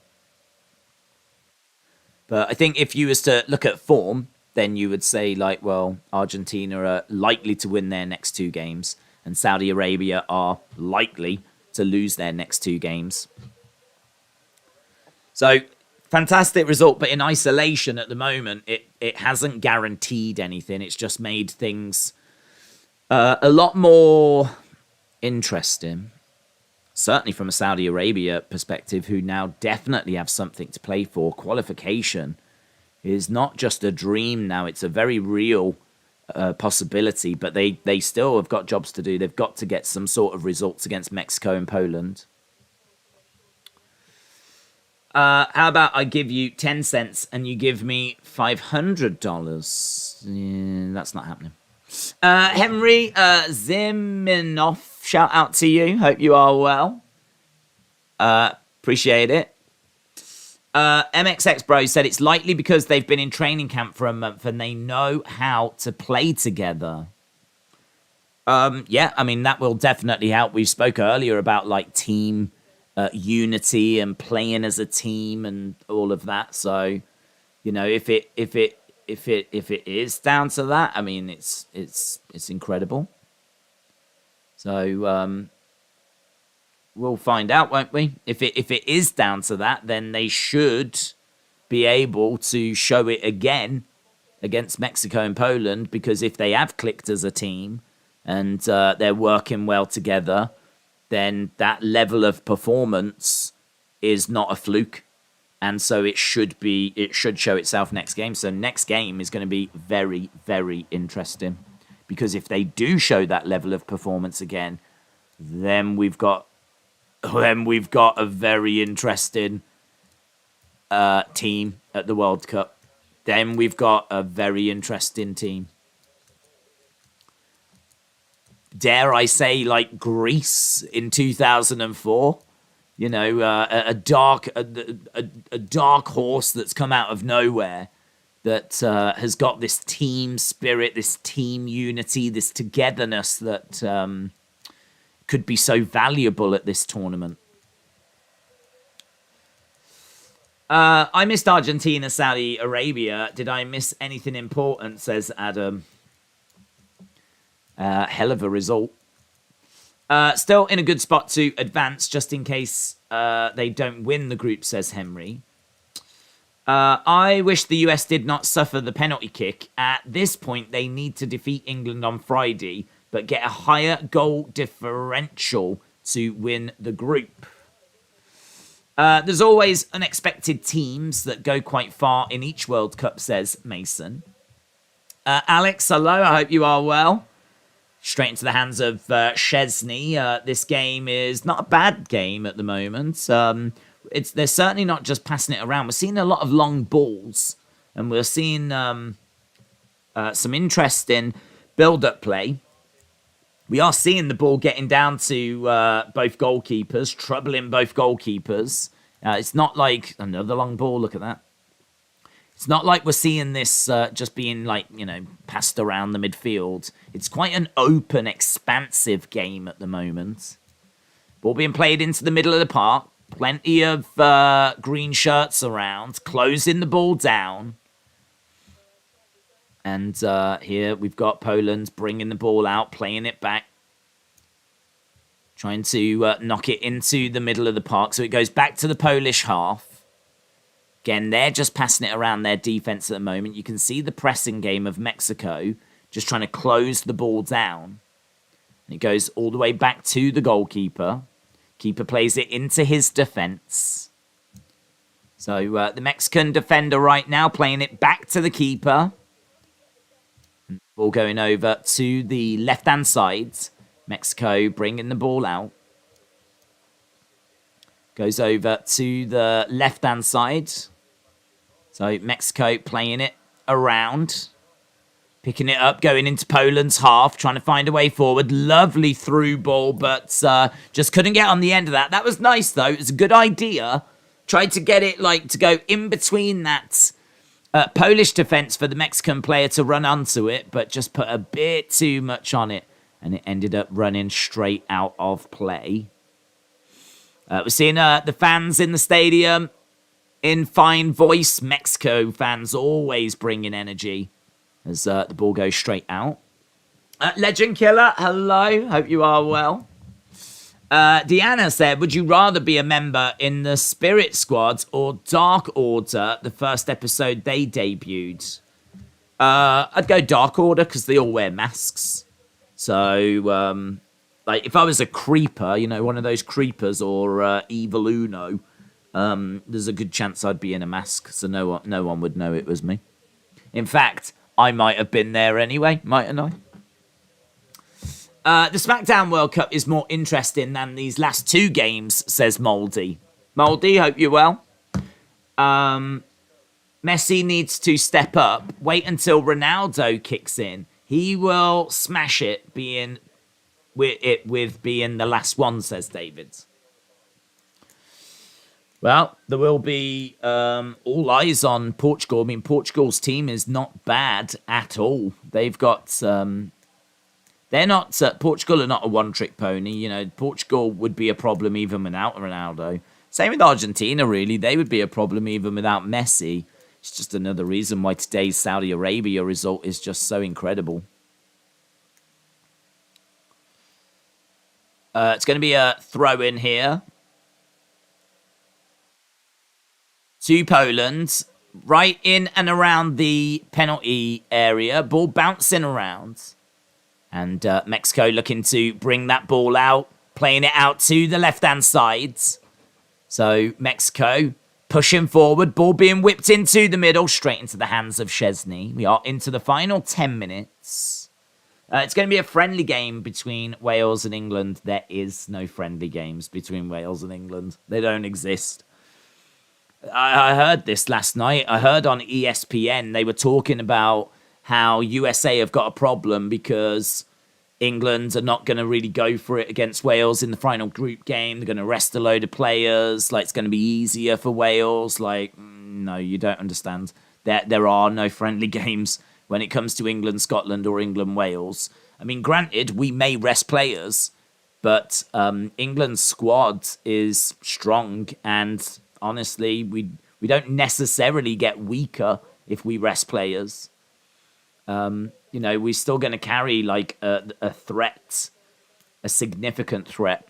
Even if we rest, say, Kane, Bellingham, Rice, even if we put a load of players on the bench and change them over, you're still going to have to deal with like Grealish or Foden or Rashford or Phillips, who's just made a move to Man City.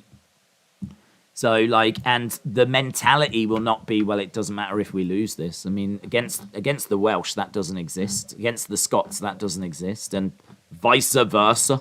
Yeah, I mean, Wales, if it was the other way around, there are no friendlies. There's no training matches, passing it around type deals. So I wouldn't worry too much about that. I mean, I think from a US perspective, you can only do what you can do. And I'm very guilty of this as an England fan. I'm always looking at results. What does that mean for England? I'm the worst at doing that. I'm the worst at looking ahead and like any result, like the Argentina result. My first thought is, what does this mean for England? Like, that's always my go-to, my default. Just like how I've got a rubbish default thumbnail, I've got a rubbish default mindset of what does this mean for England? And I think that USA can only control what USA can control now. So they've just got to go into Friday and do whatever they can to get the result out of that game. And then do the exact same thing with against Iran. Ball being whipped in the middle. And to be honest, if USA can get 6 points out of those two games, which is going to be very difficult, but if they can do it, that should be enough to qualify regardless of what Wales do. Because Wales would have to get 6 points as well, and I think that would put Wales and USA through. In all fairness, if USA can get 6 points in their next two games, I think it guarantees they go through. So this is still in USA hands. It's just a hard job, isn't it? And it's just going to be a hard job. Ball coming over to the wing, but nice tackle there. Vega playing it back. Zelensky is all the way back. And Poland looking to try and bring it away, but it falls to a Mexican player. I just watched 105 minutes of soccer without one goal, said Deanna. Human said, wasn't it Argentina that after an own goal, a player was assassinated? Uh, something in my head says about Colombia. There was Colombia where, I don't know if it was an own goal, it might have been, but they went back after a failed World Cup, and one of the players was killed. I believe that was Colombia. What are the thoughts on FIFA adding so much extra time for time wasting celebration subs? I don't know how I feel about it, says Lauren. I don't know how I feel, to be honest. It's a new consideration, to be honest, because I think when you get to the 90th minute, you don't switch off, but you're sort of, you've got a couple of minutes. Like, a lot of players are used to getting a ball and taking it to the corner type situation and running down the clock. If you've still got 10 minutes on the clock, like, you've still got a sizable chunk of game to go. Like, people do that when there's like 1-2 minutes left on the clock and they're trying to get every second out of the game. Like, it sort of changes game management to a degree. Like, and in a way, like, does it change substitutions? Because you would normally make a substitution on the 60th minute, around that ballpark, with half an hour to go. All of a sudden now, if you're making a substitution on the 60th minute, there's potentially 40 minutes to go. So, an extra 10 minutes is fairly significant. And I think it changes a few things. I mean, we've actually seen a couple of goals. I think the two latest goals that have been scored in World Cup history in normal time both happened yesterday. I think one was a Netherlands goal and the other was the Iranian penalty, which was scored in like the 99th and the 100 and something minute. And they're the two non-extra time, just added on time, latest goals that have ever been scored. So, I mean, you look at that and you go, well, this is only that was really the first proper day, wasn't it? It was the first proper day of the World Cup, because we had Qatar, Ecuador, but this was the first day where we had a few games. And look what happened. Like, we got two of the latest goals ever scored. We had four of the longest halves of football ever. And it's sort of changed. It's sort of changed the game a little bit. Not drastically, but there's new considerations that have to be brought in.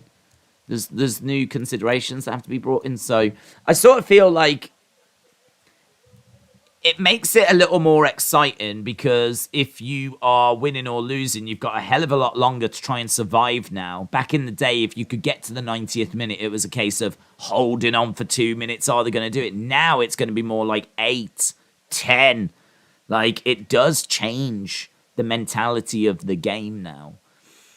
And I don't know how I feel about it, because my honest answer is, if you're winning, you're not going to want those 8-10 minutes. If you're losing, you're going to want as much time as possible. If England are on the verge of going out to the World Cup and they desperately need another goal, I want half an hour being shown on that board. I don't want 2 minutes. So I'm a bit torn on it, yeah. I'm a bit torn. I mean, the one thing I would say is that it makes the games longer.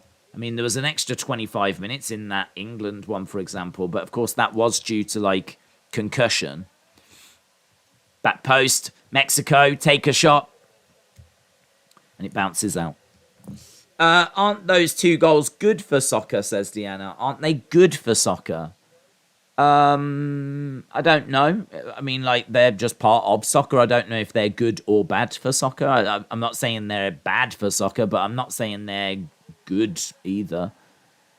Mexico player goes down in the penalty area. Shot comes in.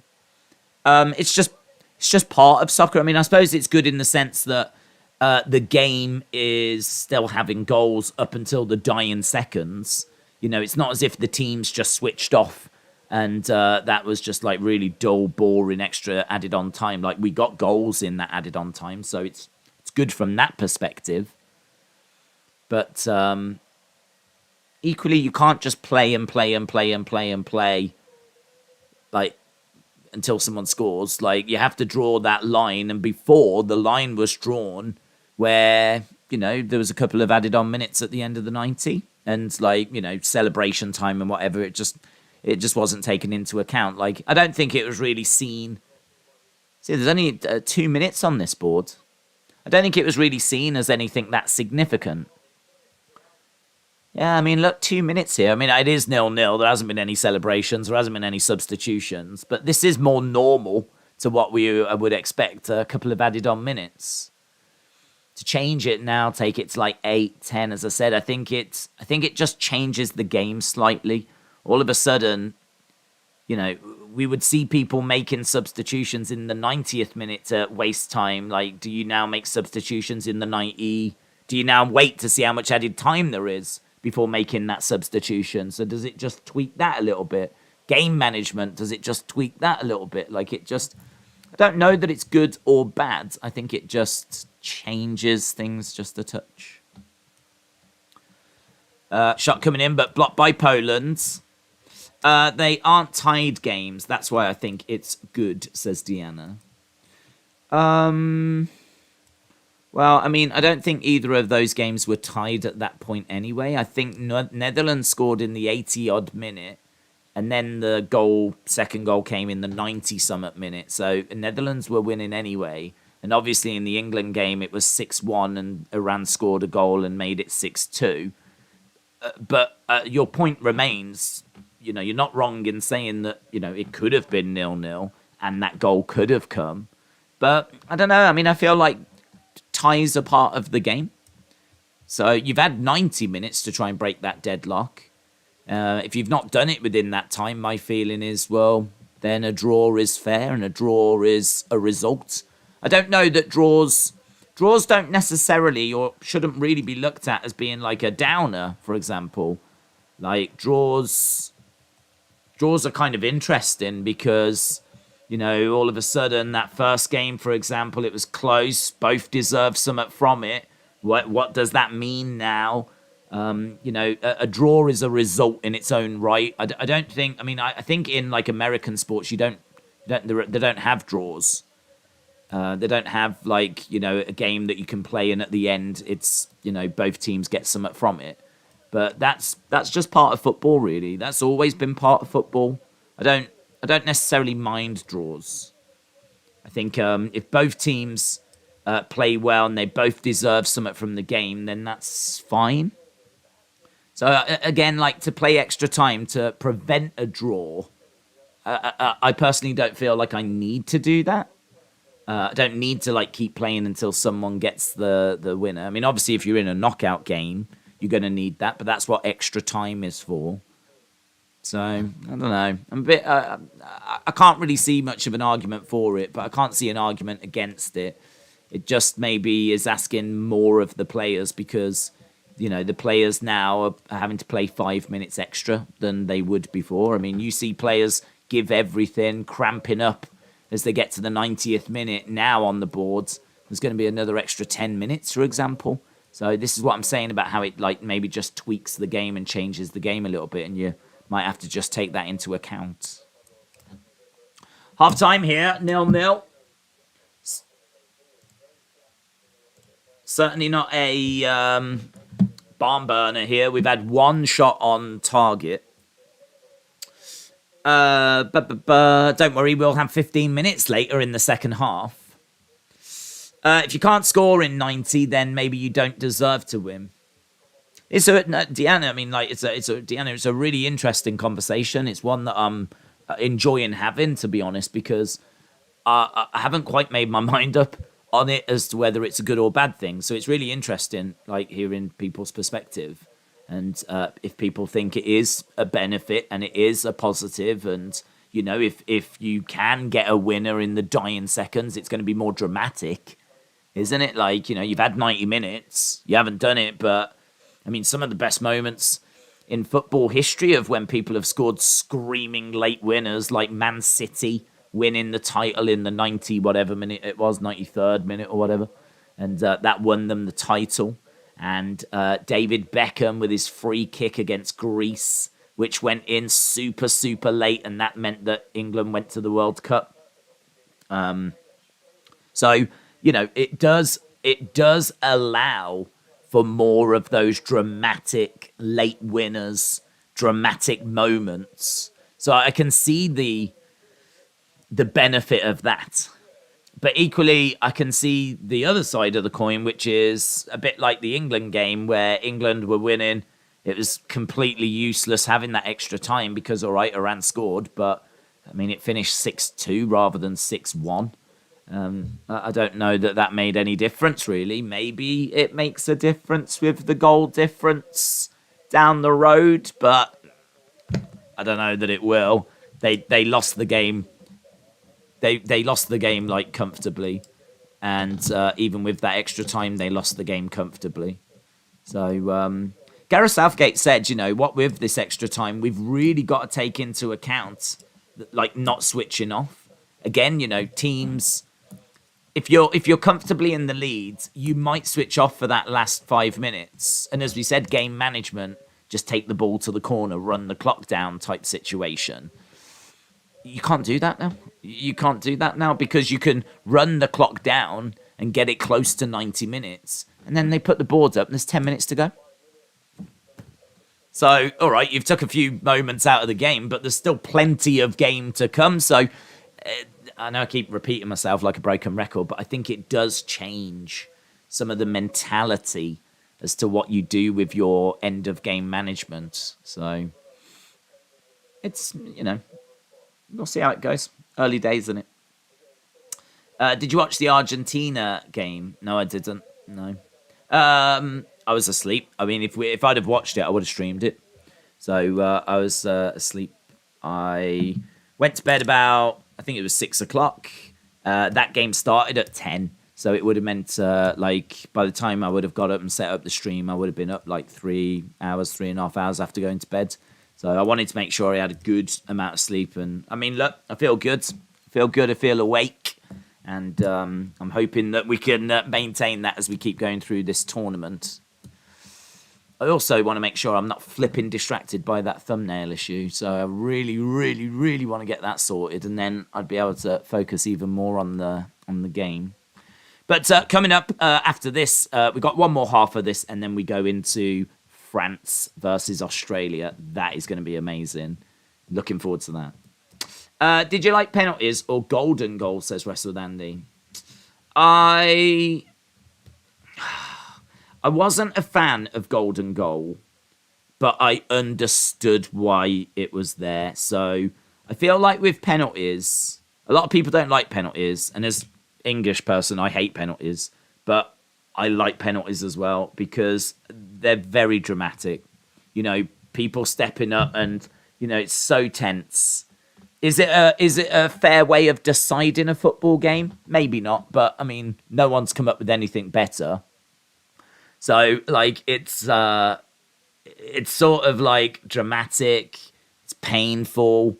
I suppose, in a way, if there was a way that you could do something that didn't...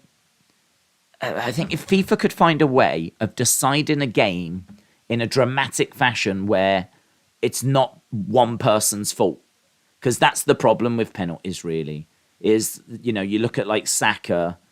stepping up at a young age, taking a free kick in a penalty kick in the final of the Euros. He misses and he's just crestfallen. Granted, he was not alone. Rashford missed and Sancho missed. But we could have been in the situation where it was him. Easily in the situation where it was him. And don't forget as well, I know a lot of people said, well, Southgate shouldn't have put him up.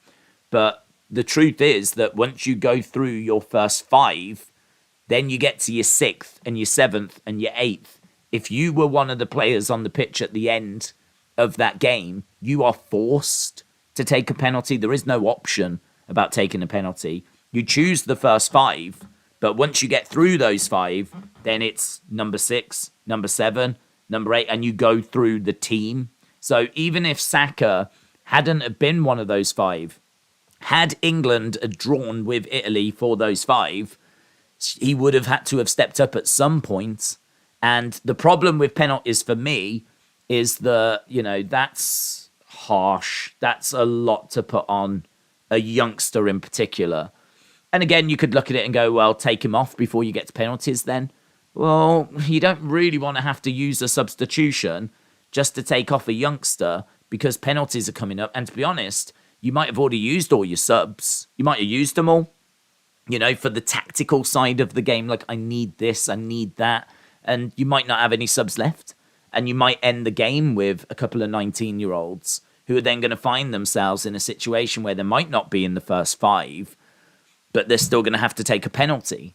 And I just think that in this day and age, with, mental health and social media, I sort of feel like, is there any other way that we can do something whereby it's not one person's fault and all that weight of disappointment of their country? I mean, that's a weight, isn't it? That's a weight. That whole weight of disappointment. Like, if England get knocked out because, I don't know, Saka misses a penalty again, like, it could crush him. It could really crush him. It's a real test of your character, that is. Because he got knocked down last summer. If it happens again to him, what if he misses it again and England get knocked out of another competition? So, I really like penalties. They're fun to watch. I just think that side of it is something that makes me wonder, is there a better way? Is there another way? Is there a different way? Is there... I don't have the answer to that, and I'm sure there's better footballing minds than me that have considered it and thought about it, and that this has been brought up in conversation. So the golden goal was, once you get to extra time, the first team to score win the game, basically. The extra time is over. So if you score in the first 5 minutes of extra time, boom, that's it, it's done. That's the end of the game. And I suppose I like it because that's what it should be, shouldn't it? It should be that you win in 90 minutes, and if you can't, well, then you're into extra time, but just know next goal wins. You're into extra time, next goal wins. I suppose the only thing is, like, if I suppose you have to look at, like, well, if you make some substitutions early in the game and you don't have many substitutions left at the end of the game, and the other team do, and they change some players and they've got the fresher legs in extra time, then, will that be a strategy that teams use? Would you have, like... But then you could say, well, that's the benefit of keeping late substitutions, and so they deserve to win because they played the game correctly. They didn't need to do those substitutions. But then I suppose, what happens if you've got injuries? What if someone gets injured and you're forced into doing an early substitution? And then you don't have as many subs for the end of the game. The other team do. They're stronger in extra time. They score early, and that would be it then. And I don't know. Is that fair? It's probably fairer than penalties. So, yeah, I mean, I feel like golden goal isn't perfect, but it was all right. As a neutral, I just love watching penalties, though, to be honest. As a neutral, it's just great. Yemen said, why can't they pause the game clock when someone's hurt and needs attention? That would keep the floppy and extra time down. Well, that's what they're doing. So when there is an injury, I mean, the clock is being stopped. The ref's clock gets stopped.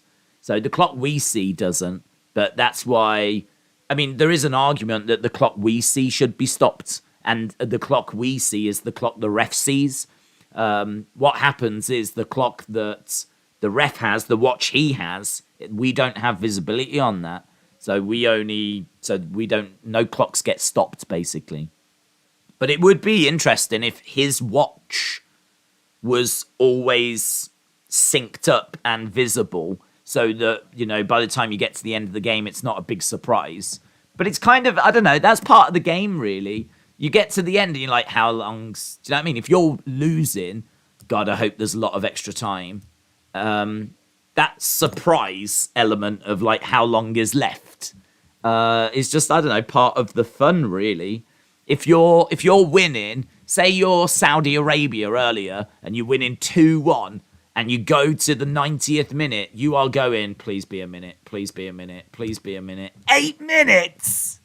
Like, that element of surprise of not knowing what's about to be shown, I feel is an exciting part. It's just a little, there's lots of these little moments in games of football, which, if you don't really watch football, like, won't really mean anything to you. But, like, I think if you do watch football, those moments of, like, how much added on time is there is just a little moment that you kind of, I don't want to say you look forward to, but it is a part of the game. So if you used to take that away and we always knew how long was left, that changes the game a little bit. I mean, the conversation is, look, if you had golden goal, I can see pros and cons for it, and it just changes the game a little bit. Not drastically, but I think managers would start thinking about their substitutions, and there'd be some strategies for, like, how you deal with golden goal. The other thing as well is that if you have golden goal, because I saw an article on golden goal, they were saying that teams might just sit back. What extra time could be is it could just be two teams just sitting back because they know they can't afford to concede. You can't concede in extra time. If you do, you're out. Teams might just want to get to penalties because they feel they've got a better chance. It's more in their hands. Whereas, like, here, you can't afford to give the other team the ball and you can't afford to take risks. So both teams could just put 11 players behind the ball if you go with golden goal. So that's a con, obviously. But then the pro is that, obviously, it's fairer than penalties. So it's like everything, and it's pros and cons. That's why these things come into football, go out of football. There's constant changes in football. It's because all these things have got pros and cons. David said 25% of all money DraftKings took in bets for World Cup was for Argentina to win the tournament. Yemen said, that's a nice description. You are animated. Yeah, honestly, it's just interesting conversations, to be honest. I love having these conversations. I thought the one with Deanna about the added on time was really interesting. The stuff about golden goal is really interesting. Kind of stuff about penalties. I mean, I really like these conversations because these aren't conversations we have on the channel. Obviously, we're always talking wrestling and Bray Wyatt, and I love those conversations as well. But it is nice to have different conversations once in a while. So to kind of dig into a bit of football stuff is interesting. Let me know, what do you think? Did you like golden goal? Did you like golden goal? Did you like penalties? Have you got an idea for something different? Like, yeah, let me know what you think. I'll have a word with FIFA. We'll get it sorted. If your idea's good enough, we'll get it sorted. We'll get it implemented. What we are is underway with the second half. So, boom, both teams are back out. This was 0-0. One shot on target, but an interesting game in the sense of it's got a nice energy to it. As we said, end to end. All right, the end product isn't there, but it's not as if it's just being like a slow pace passed around defenses. Like, it's not that game. Like, there is at least something going on with this game, but yeah, not loads of goals so far, is it? 3 goals? 3 goals, and we're almost halfway through our third game. If you think that in the England game alone, that had 8 goals. My team, Liverpool, won a UEFA Cup on a golden goal. We beat Alaves 5-4, said Dortnight.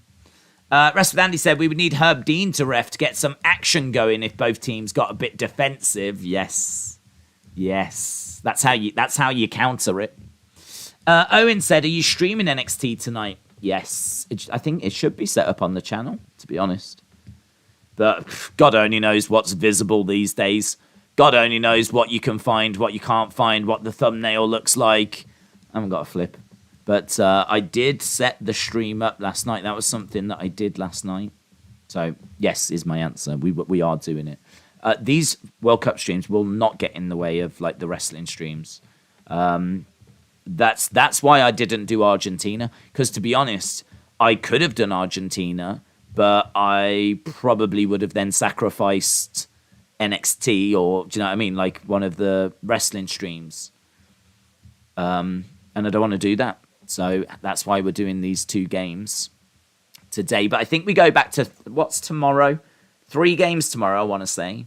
So, yeah, tomorrow, Germany, Japan, Spain, Costa Rica, Belgium, Canada. We are here for Belgium, Canada. Time to take the stage at the World Cup tomorrow. So, Germany against Japan, Spain, Costa Rica, Belgium, Canada. Then on Thursday, Cristiano Ronaldo's Portugal take on Ghana, and Brazil versus Serbia.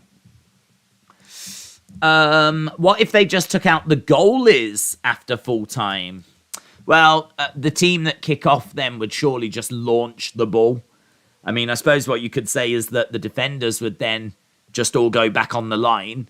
But if they did that, then the Mexican players, say if it was Mexico-Poland, whoever gets to kick off would kick off and they would just launch the ball towards goal. So it'd become like, can you score from the halfway line, which many players can. We've seen it done a fair few times throughout football in history, certainly if the goalkeeper's off the line. What you would then get is you'd probably have a load of defenders back on the goal line ready to like head the ball away if someone tried that. So then that would mean that there was less players further up the pitch. So what Mexico would probably do is maybe rather than just hoof the ball, they would probably then have a few passes, pass around whatever players were actually in the half, get as close as they could, and then just right. I mean, from a spectacle point of view, it would be very interesting. Very interesting, but I feel it would be advantage whoever kicks off. That would be the only problem. It would be a big advantage for whoever kicks off. I tell you what would be interesting, though. What if you was to try that and do it for, like, that as instead of penalties? So you alternated that instead? I mean, it would never happen, but it would be fun. So, end of full time, rather than penalties, both teams stay on the pitch except for the goalkeepers. And Mexico have an attempt at scoring. And if they fail, then Poland get an attempt at scoring. So Mexico kick off. As soon as it goes out of play, that's the end of their go. And then Poland have an attempt at scoring. And then if it goes out of play, that's the end of their go. And then Mexico goes back, and it just keeps going back until one team scores and one team misses. That way, it wouldn't be down to individual so much. But you'd never do it because people are knackered at the end of a match. That's why there's penalty kicks, because you ain't got to do much. Do you know what I mean? Quick run up, boot the ball, that's it. At the end of 120 minutes, last thing players want is to be doing big set pieces, team pieces like that. But I sort of like it because it does take away that individual element that I was talking about earlier. You know, all of a sudden, Saka's not to blame anymore. Like, it's a bit more of a team thing, you know? But it would never happen because, as I said, I can see them being knackered at the end of 120 odd minutes. But I would love to see it. I would love to see it. I think that it could be very interesting. I don't know how you'd go about it, but surely it would be an advantage to the attacking side. But then saying that, penalties is advantage to the attacking side as well. I mean, I don't know what the actual success rate is, but I feel like most penalties get scored. It's probably about 70-30 or something along those lines, you know. I wonder how that would differ if you didn't have a goalkeeper in. I think we should play rock, paper, scissors. Hayden said, instead of penalties, what if it was 4-on-3 breakaways from midfield? That's similar to hockey. I don't know, to be honest. Like, again, I feel if you've got the goalkeeper in, 4-on-3, that could be interesting. I mean, again, advantage to the attacking team, but penalties is advantage attacking team. So, it could be interesting. After full time, make it the crossbar challenge. The crossbar challenge. Ball coming in. Yemen said, I agree, it would never happen. Hayden, I like your idea of doing the 4-on-3 thing. Yeah, that's more realistic as to what would happen. That's more realistic. I wonder if they've looked at it. I mean, if they do it in other sports, I wonder if they've looked at that. I think people like penalties. That's the only problem. Even though it's cruel, I think people like the fact it's cruel. We've had penalties for a long time. Actually, do you know, I don't know when penalty shootouts got brought in. I don't know when that became a thing. I have no idea what we did before them. That's an interesting conversation. One for a different day. But I have no idea when they came in, and I have no idea what we did before. I've got a feeling if there was a game that was drawn, I think they did a replay. But I can't remember them ever doing that for like a World Cup final. I mean, England against Germany in '66 went to extra time. If an England won, would that have gone to penalties? Do you know what? That is a question I have never asked. Lewandowski goes down, referee. Not interested. It was in the penalty area. Looked interesting. That was a good opportunity for Poland. Lewandowski right around the penalty area, right around the penalty spot. Going down. I'm sure we'll see a replay. Oh, that was tasty, that was. That was tasty. We need to see a replay of that. Here we go. Lewandowski in. He's trying to burst past. There is an arm that comes across. He's trying to get to the ball. It is a little bit of both, but he's clearly being held back. He's clearly being held back. You can see how hard Lewandowski is trying to fight to get to that ball. They are looking at a possible penalty. So, possible penalty, I don't know, man. If you look at how hard Lewandowski is trying to get to that ball, it looks like he's battling to just get past the guy who's, like, holding him back. Possible penalty at the moment, so they are going to take a look at it. What do you think? I'm Polish. I work with 3 Mexicans in a kitchen restaurant. We're watching FIFA, and I don't know what they're saying. Well, at the moment, they're checking for a penalty for Poland. He's gone to have a look at the screen.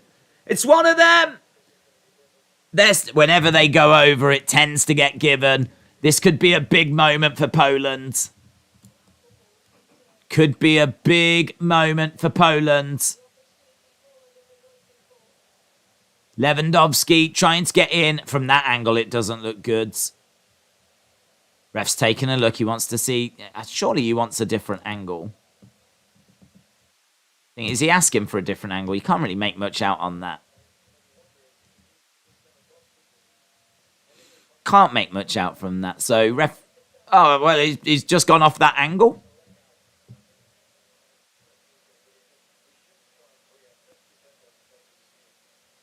Penalty.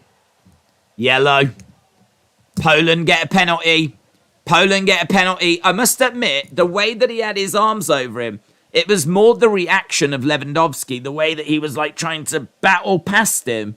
Like, it really seemed like he was desperately trying to get past the Mexican defender. So ball comes in, looking at the legs. He does try to get over to the ball. He doesn't make contact with it. Lewandowski trying to get past. Can't get past. The Mexican player, like, goes down. Tries to get to the ball. Doesn't get the ball. Ends up tripping over Lewandowski. It's a penalty all day for me, that is. It's a penalty all day. Hector Marino gets a yellow card. Lewandowski is going to step up for Poland. The Polish nation holding their breath. Lewandowski, one of the world's great goal scorers. Record goal scorer for Poland. Big moment in the game. Lots of Polish fans, head in their hands. Deep breath by Lewandowski.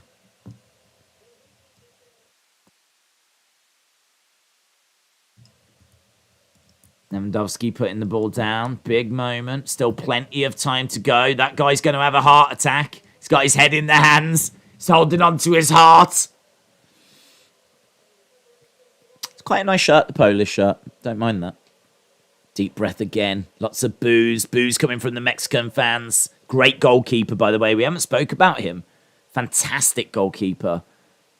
Here we go. Save! Save! Wow, big moment. Lewandowski. Mexico fans going crazy. Penalty saved. Ochoa is a fantastic goalkeeper. Someone, as we said, we should have spoke about him before. In all fairness, I think I was very distracted by the thumbnail situation. But 37 years old. Some consider him to be the best goalkeeper to play for El Tri. He is very experienced. You know, he was a national hero in 2014 and 2018. His saves have become famous. He's ready to put on a new show. Well, that show began in the very first game. It's the 30%, says Joe. The 30%. The 30% shows its head. Ball being whipped into the middle. That's heartbreak for... it's in your team, is he, Serge? He's going to pick up some sexy points for this. Sexy points. Percentage of penalties scored. Actually don't know what it is. Research shows that if a player takes a penalty during normal time, they score on average 85% of the time. 85%.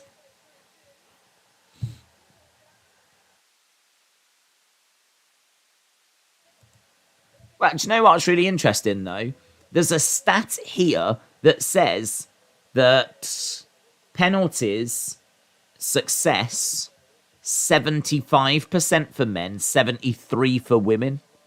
75% for men. So I don't know, bit split. Maybe that's in total if you include shootouts as well. 75% for men.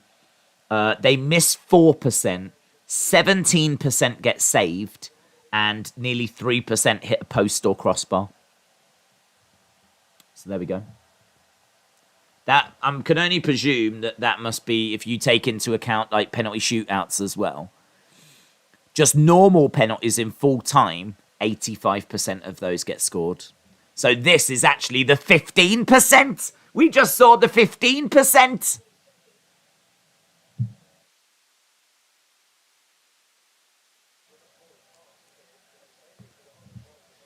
The ball is sexist. Yeah, the ball is sexist. Ball being played forward by Poland. Heartbreak for Poland, but they need to put it behind them. That'll give Mexico a little lift. Little lift for Mexico. Hey, look, it happens, doesn't it? It happens. It can happen. Lewandowski missing the penalty. If it can happen to Lewandowski, it can happen to anyone. You never know when people step up if they're going to be able to score it or not. I mean, it's always, in all fairness, it's great to see penalties getting saved because I think when you see a penalty, you can kind of fall into the habit of going, well, okay, well, that's a goal. As we said, 85% get scored, but that 15% is very real. It's very real. Don't you dare ignore it. It's always there, lurking in the shadows. 15%, my God. Lucky. How do you think he feels on the inside right now? Focused. Ready to respond. He's a highly trained professional. He'll put it behind him. Ice cold. Like it never happened. No, he's probably gutted. He's probably gutted. And thinking about all his friends and family and everyone he let down. Still a long way to go in this game, though. Oh, James said penalties were first introduced in 1891. 1891. Hello. Hello, Mr. Jenkins. Shall we do the penalty shootout? What? I don't know why that's my impression of 1891, but here we are. Hello, Mr. Jenkins. Lovely day for a penalty shootout. Is that Queen Victoria? Is that Sherlock Holmes? What? Is that Jack the Ripper? It's literally all I know from like the late 1800s. I don't even know if some of them are correct, to be honest. Is that Shakespeare? Hello, Mr. Shakespeare. Who definitely was not from the 1800s. Are you ready for a penalty shootout? According to Google.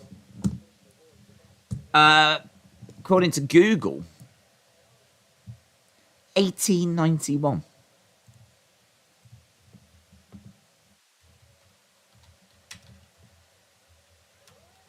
Oh, save! Trying to get past Chesney there. Let's have a look at this shot. Comes in. Flicked on. Nice save. Good save. This game's burst into life, hasn't it? What I wanted to check was 66. Would 1966 final have gone to penalties? 10 things you didn't know about the 66 final. The Germans weren't England's bogey team. They think it's all over. It'll be on a Tuesday. Oh, here we go. Another typical feature of English failures over the past 50 years has been losing on penalties. But this was never going to happen in 1966. If Jeff Hurst hadn't scored twice in extra time and the scores had stayed level, a replay would have took place on the following Tuesday. And if that replay had been a draw, the World Cup winners would have been decided by a lottery. What the flip?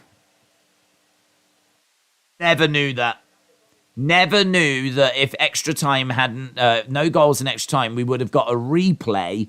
And then if that had been a draw, it would have been decided by lottery. And the winner of the World Cup is Germany! Well done, Germany! Well-deserved winners of the World Cup. Germany! Wow.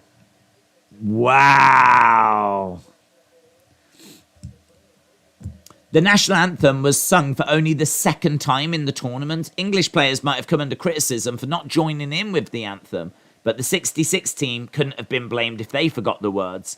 This was because the final was only the second time at which anthems were played. The other was England's opening game against Uruguay. The FA wanted to avoid the embarrassment of the anthem of North Korea, officially unrecognised by Foreign Office, being played on English grounds.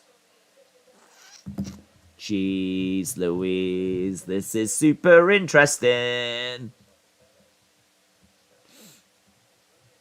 This is interesting. Well, that's an article I'll be reading. Lewis said, I was born in Germany. And if the lottery is a draw, it goes to rock, paper, scissors. Right, 67th minute in this game. Mexico against Poland. It's really burst into life in the past 5-10 minutes or so. Ball going down that right-hand side. Here comes Poland. Whipped into the middle. Here we go. Out to the outside. Goes to the left.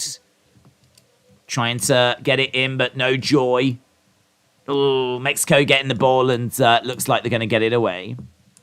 Deanna said, I wonder how much Saudi would have paid for those ties if we had those rules today. Ball going up to that left-hand side. Oof. I mean, what I don't know about Saudi is, how much have they invested in their team, for example, like the training facilities and everything. I can't imagine this team are not having state-of-the-art training facilities. Like, this is a team that's probably been prepared well. Let's put it that way.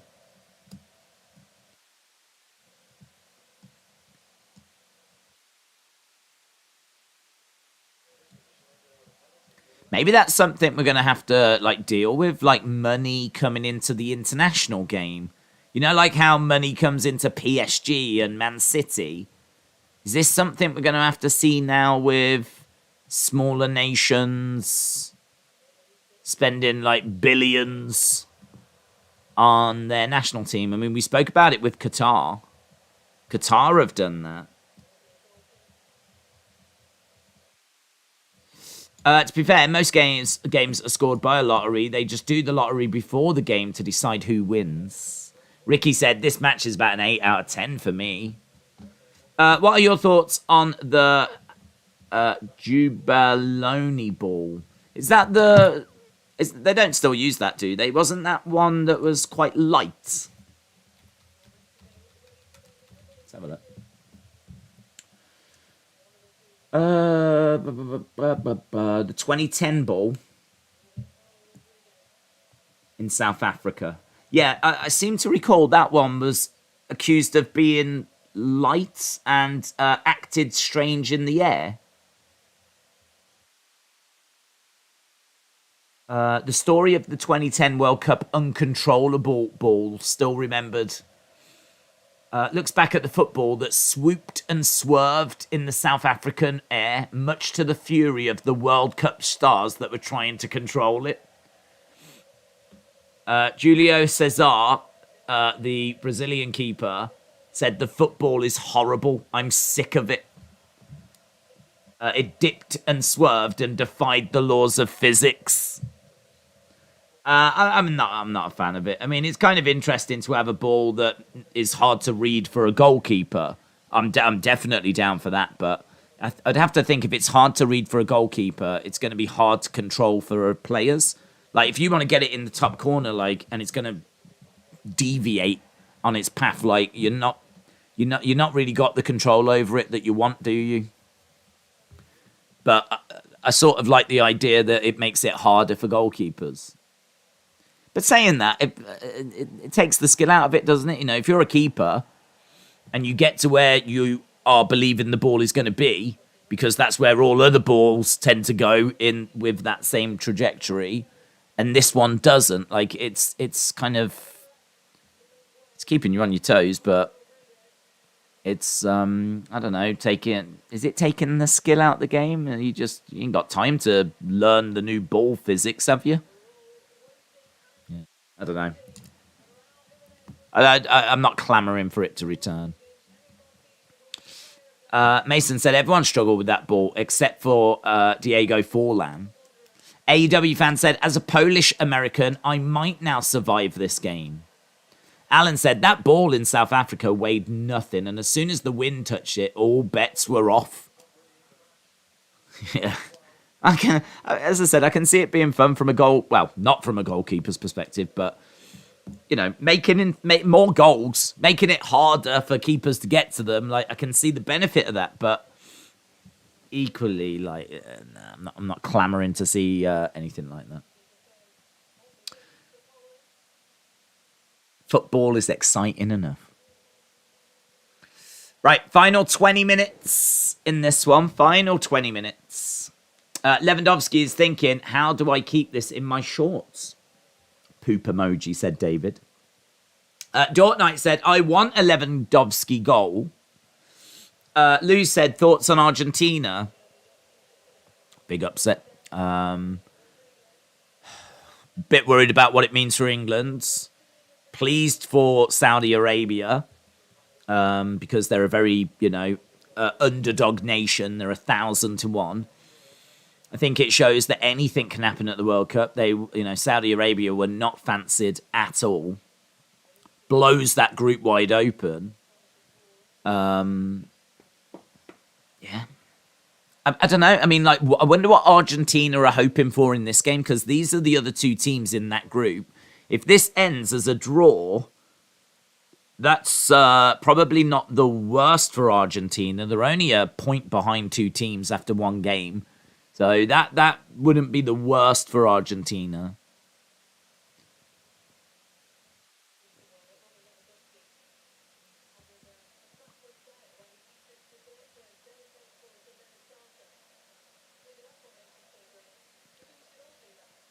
Lewandowski eats his dessert first, then his main course, and ends with his starter. Why does he do that?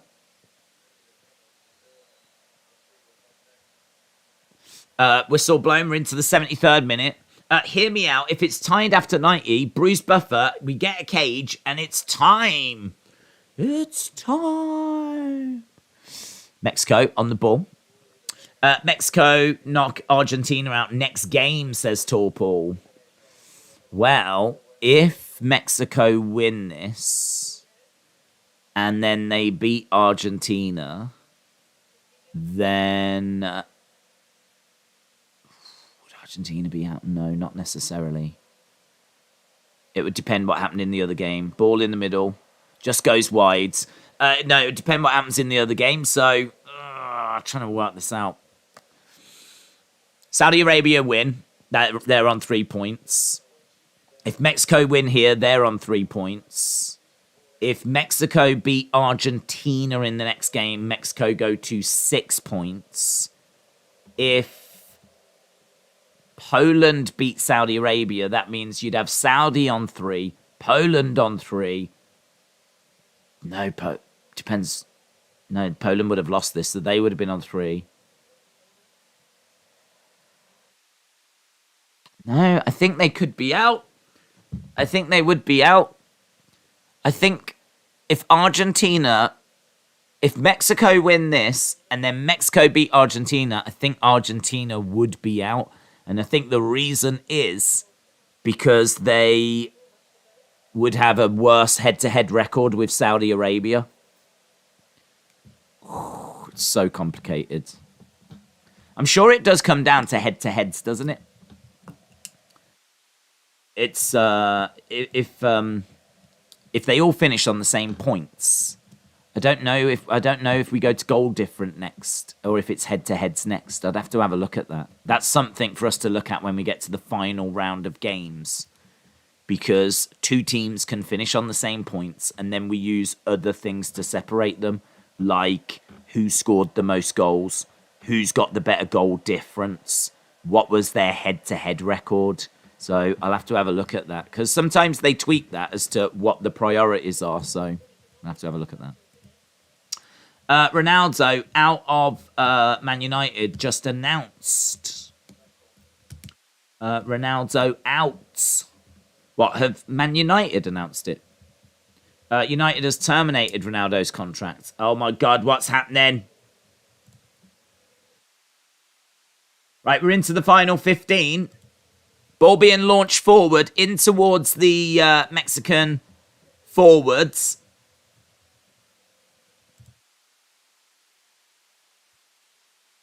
Into the centre. 4 minutes ago. Official. Cristiano Ronaldo is to leave Manchester United by mutual agreement with immediate effect. The club thanks him for his immense contribution across 2 spells at Old Trafford.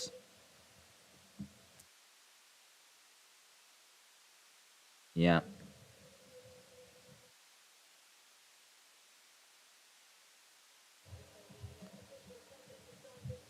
I wonder what that means.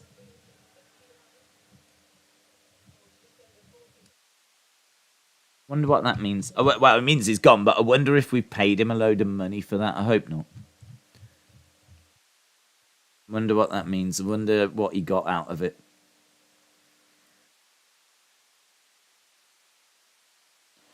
Well, Ronaldo doesn't have a club right now. So where's he going to go to?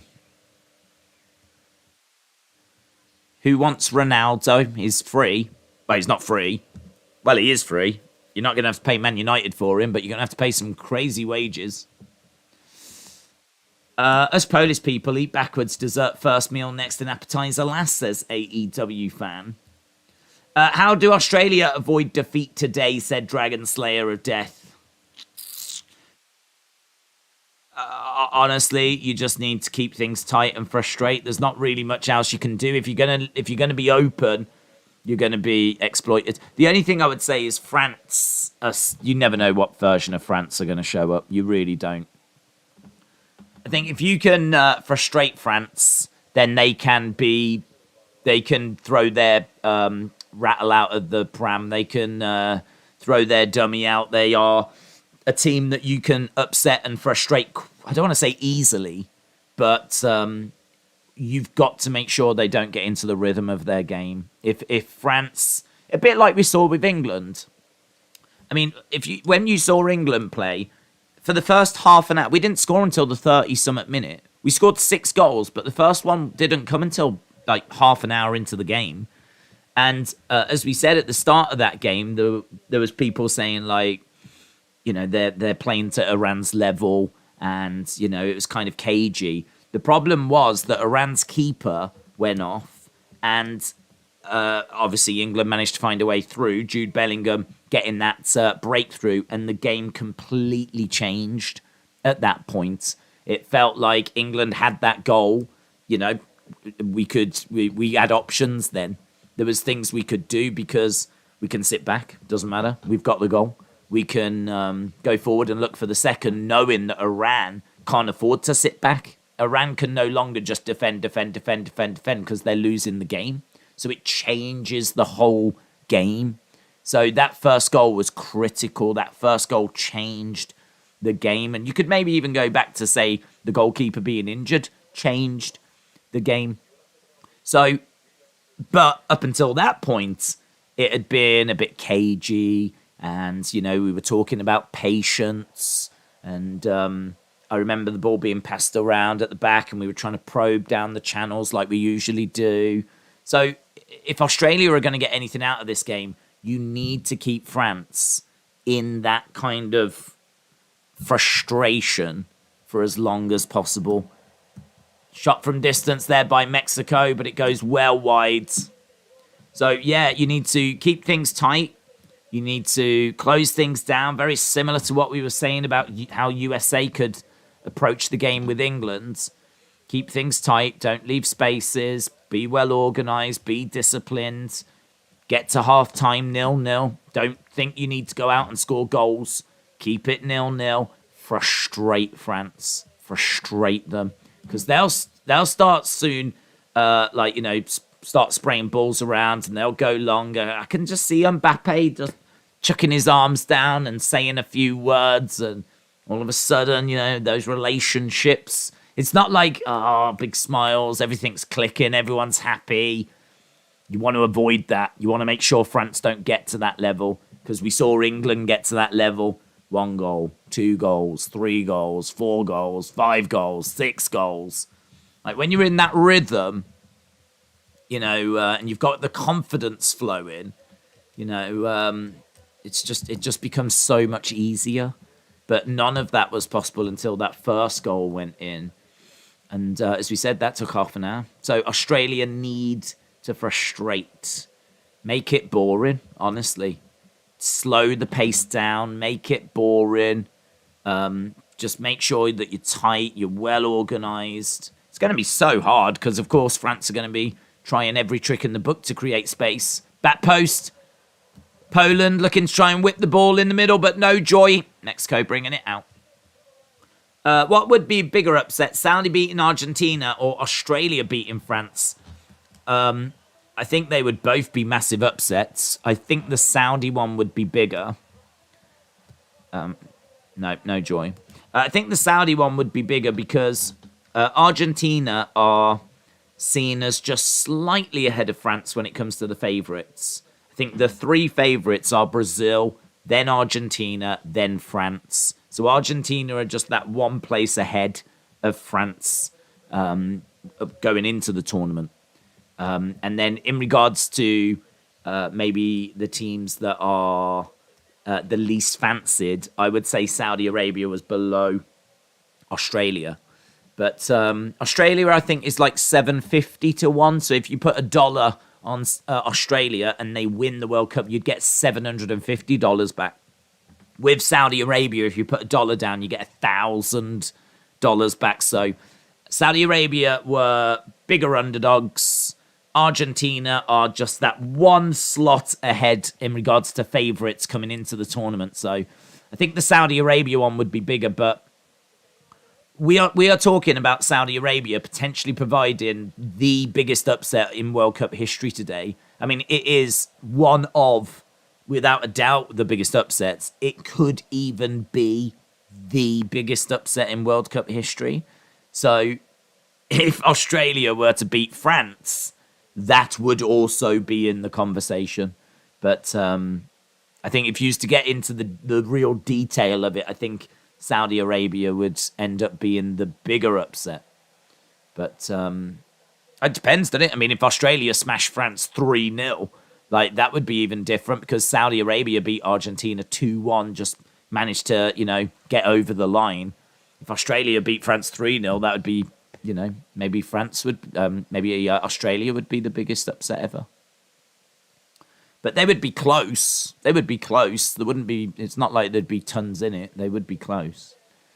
It's going to be hard. I expect France to win. I think everyone does, to be honest. But there is a way that you can do it, that you can frustrate them.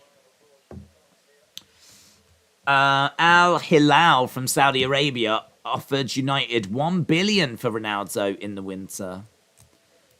I mean, that won't be true. I don't know what he would have offered. I think he would have offered that to Ronaldo because even United only paid 20 million for Ronaldo we paid? Ronaldo only cost United 20 million because he's 37. So his actual fee is not expensive. So if Man United could have had $1 billion for him, they would have snapped your hand off. They would have absolutely snapped your hand off. So any club in the world would have snapped your hand off. So I think he maybe offered Ronaldo a wage packet that ultimately would have come to a lot of money. But I don't think there was anything in there for United. Man United have confirmed Ronaldo has left with immediate effect, said Bonkers. Is football mainstream popular in Australia? I mean, I don't believe it is. It's, I don't know what, I think Aussie Rules is their national sport, isn't it? I think that's their national sport. And rugby is massive, of course, and cricket is a big deal. But I think Aussie football is their big sport. This soccer football is sort of like they give it a side glance. It's a sport, but it's not something that bothered by. I don't know. Maybe they watch the Premier League. I would imagine the Premier League's probably a big deal, but their own domestic stuff and their own team doesn't seem to have ever really had much of a focus. Here's Mexico, but barged off the ball. Poland has Saudi and Argentina left. A huge uphill battle, says AEW fan. Ball in the middle, ball up in the air. Comes down. Here's Mexico. Charging down the line. I actually don't know when the next stream starts. I mean, all I'm thinking about is that thumbnail. Yeah. That's not a penalty. He tried to get to the ball, but he's not even looking for the penalty in all fairness to him. Yeah, he did just run into the back of Matty Cash. it does sort of feel like we're heading towards this being a 0-0, doesn't it? Of course, anything can happen at the end. Oh, it started showing a different thumbnail now. Jesus. Zielinski is going off. Great player for them. Milik is coming on. So Zielinski's gone off. Milik has made his way on. We're into the final few minutes, or at least I think we are. Obviously, now we don't know what with all this added on time and everything, so...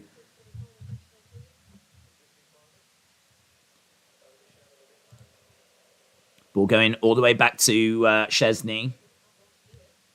15 minutes. 15 minutes, and then we start our next stream.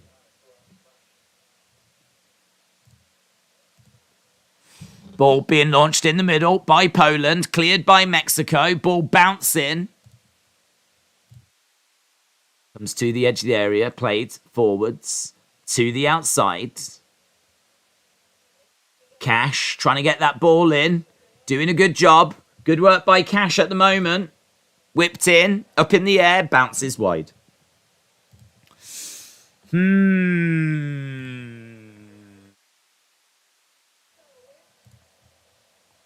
Where's our stats? Here's the breakdown. You can see that Zielinski getting a 7.3. Lozano is regarded as the best player on the pitch. 7.7 for him. So Lozano doing some great work, but sadly not finding a goal. He's played 89 minutes. He's had 47 touches. He's got an 86% pass rate. He's won 10 of his 15 ground duels. 5 tackles as well in there. Got a player down at the moment. I made a quick spaghetti bolognese. It's the easiest thing to cook whilst watching football, says Trini. Trini, hello. Watson said Spain lost their opening game in 2010 and went on to win it, so Argentina aren't out of it. That's true.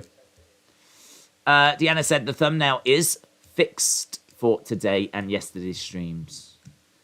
Yeah, it's weird, man. This thumbnail, oh my god. So irritating.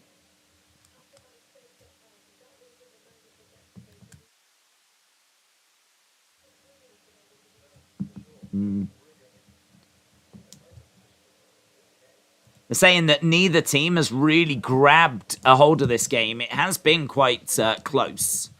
So Mexico stats are showing that they've been the better side, but I feel like Poland, certainly with the penalty, have had some big opportunities. Both teams have had one big chance, and both teams have missed that big chance. Other than that, it's 10 shots to 4. 3 shots to 1 on target by Mexico. 61% to 39. I must admit, it's felt closer than those numbers have suggested. Out for a corner. Final few stages of this one. 7 added minutes. 7. 7. 7. Honestly, it's so weird. If you'd have seen 7 before, you 7. All being whipped in, headed clear by Poland. I mean, I suppose, you know, what with it being 0-0 and they're looking for a winner, there's time there for a winner.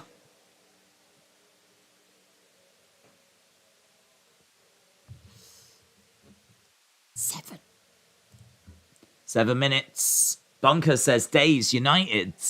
Yeah, we spoke about it. I'm not surprised. I mean, they already said he was never going to play for the club. That was clear. So they've managed to come to an agreement to let him go. So it's big news, but I don't know that it's surprising news. He was either going to stay and just be told, don't come back to, don't train, we don't want to see you. Or they were looking to terminate his contract and they've done it. I wonder why it's been announced now. I don't know. I wonder why it's been announced now. Is it to get it out the way so that they can just focus on the game, Poland game? Like, that's it. He knows what his future is. Well, he doesn't. He knows it's not at United. And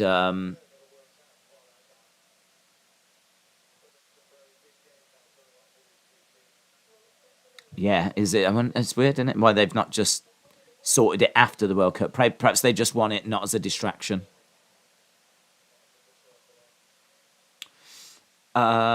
James, hello. What needs to happen for USA to get that second spot?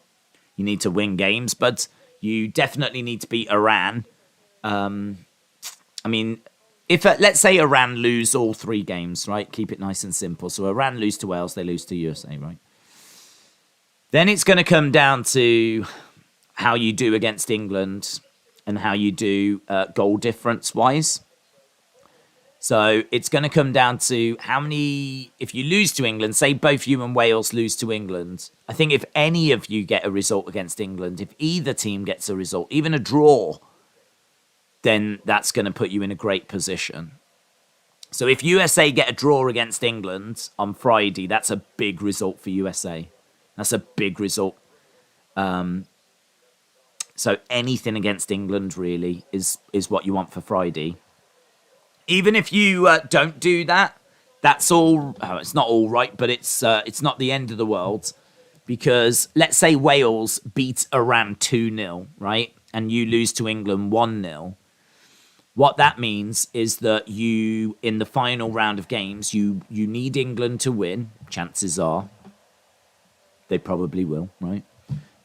So you need England to win, and then you need to beat Iran by more goals than what they did, and then that will put you through. So it does become messy.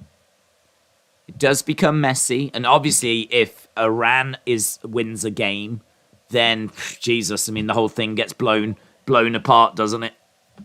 But you need to just worry about you. Just worry about you. Yeah, you need to get a result against England. You definitely need to beat Iran. That's non-negotiable. Like, you need to beat Iran. So you need to beat Iran. You need to get something against England. If you don't get anything against England, you then have to hope that England beat Wales and that you beat Iran by a good score, or certainly a better score than what Wales are going to do it by. I mean, if you get something against England 1-1 and Iran beats Wales, all of a sudden then, I mean, God, where does that leave us? That would leave us with Iran on 3 points. It would leave Wales on 1, and it would leave US on 2, and the whole flipping group is wide open. I think, honestly, you can, and I as well, can tie ourselves in knots trying to go, well, if this happens and that happens and this happens and that happens. Bottom line is, you need to get results. You have got to beat Iran, and you could really do with something against England. If you don't get anything against England, it's not necessarily the end. Oh my God. What the hell is this? What the hell was that?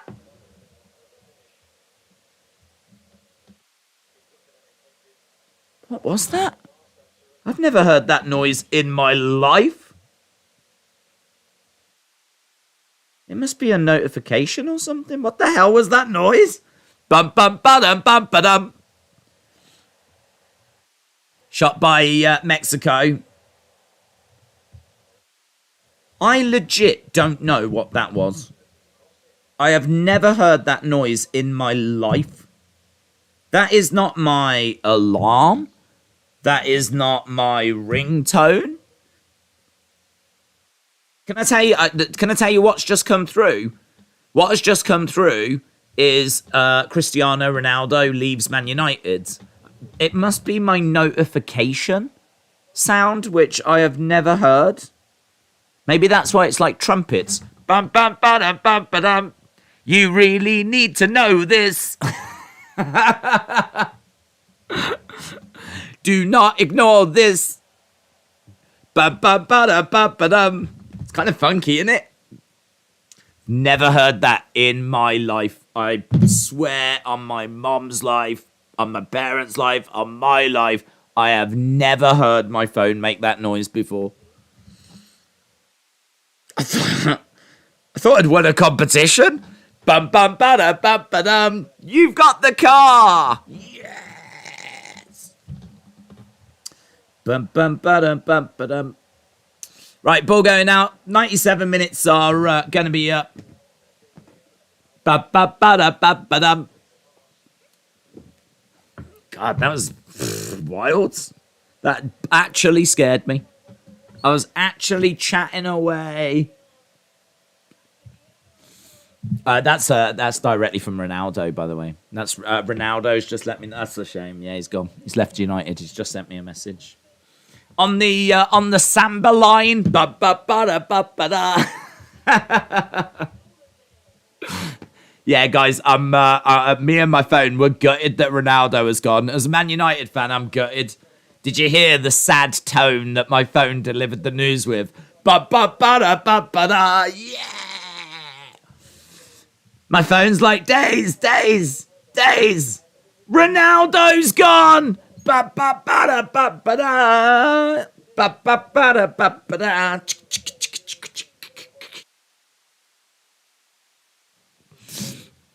I mean, if you missed the news, he wasn't very complimentary about Man United, and it made a lot of United fans sad. That's the news. Right. Imagine if that was a phone call. Yeah, imagine. It's not. I don't even know what my phone call tone is because no one calls me. No one ever calls me. Why would they call me? Why would anyone call me? Are you coming out tonight? No. Streaming.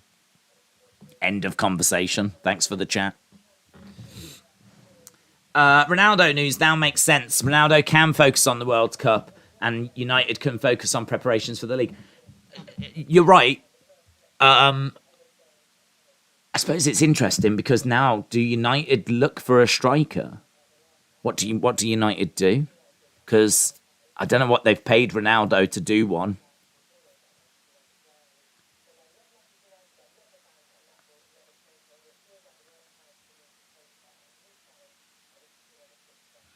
I love United. I love the fans, but now is the right time for me to take a new challenge.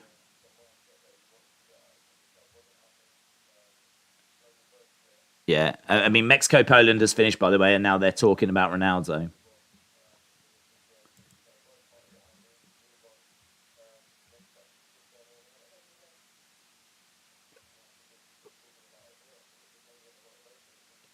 Yeah, where does he go?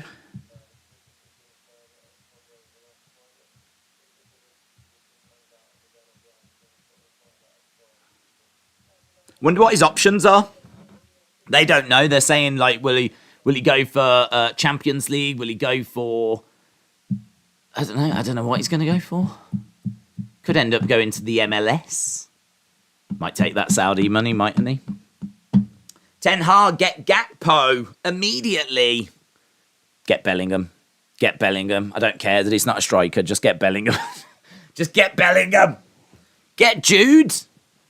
I'm pretty sure he could play as a striker. MJF and Paddy the Baddy got into Instagram beef, and MJF called Paddy a dollar store Connor. What are your thoughts? I think MJF might want to be careful. That's my thoughts. Because he might not want to bump into Paddy. Because Paddy will make him humble. I'll make him humble. Jenny says, yesterday when you got wrestling chat, UFC, geography, trivia facts, fun commentary from Daisy's phone as well. I know, yeah, I've been upstaged by my phone, haven't I? Right, I'm going to go. The next stream is meant to start in a minute. So want to change this thumbnail. I don't know where it is as well. So, really frustrating, but I'm going to...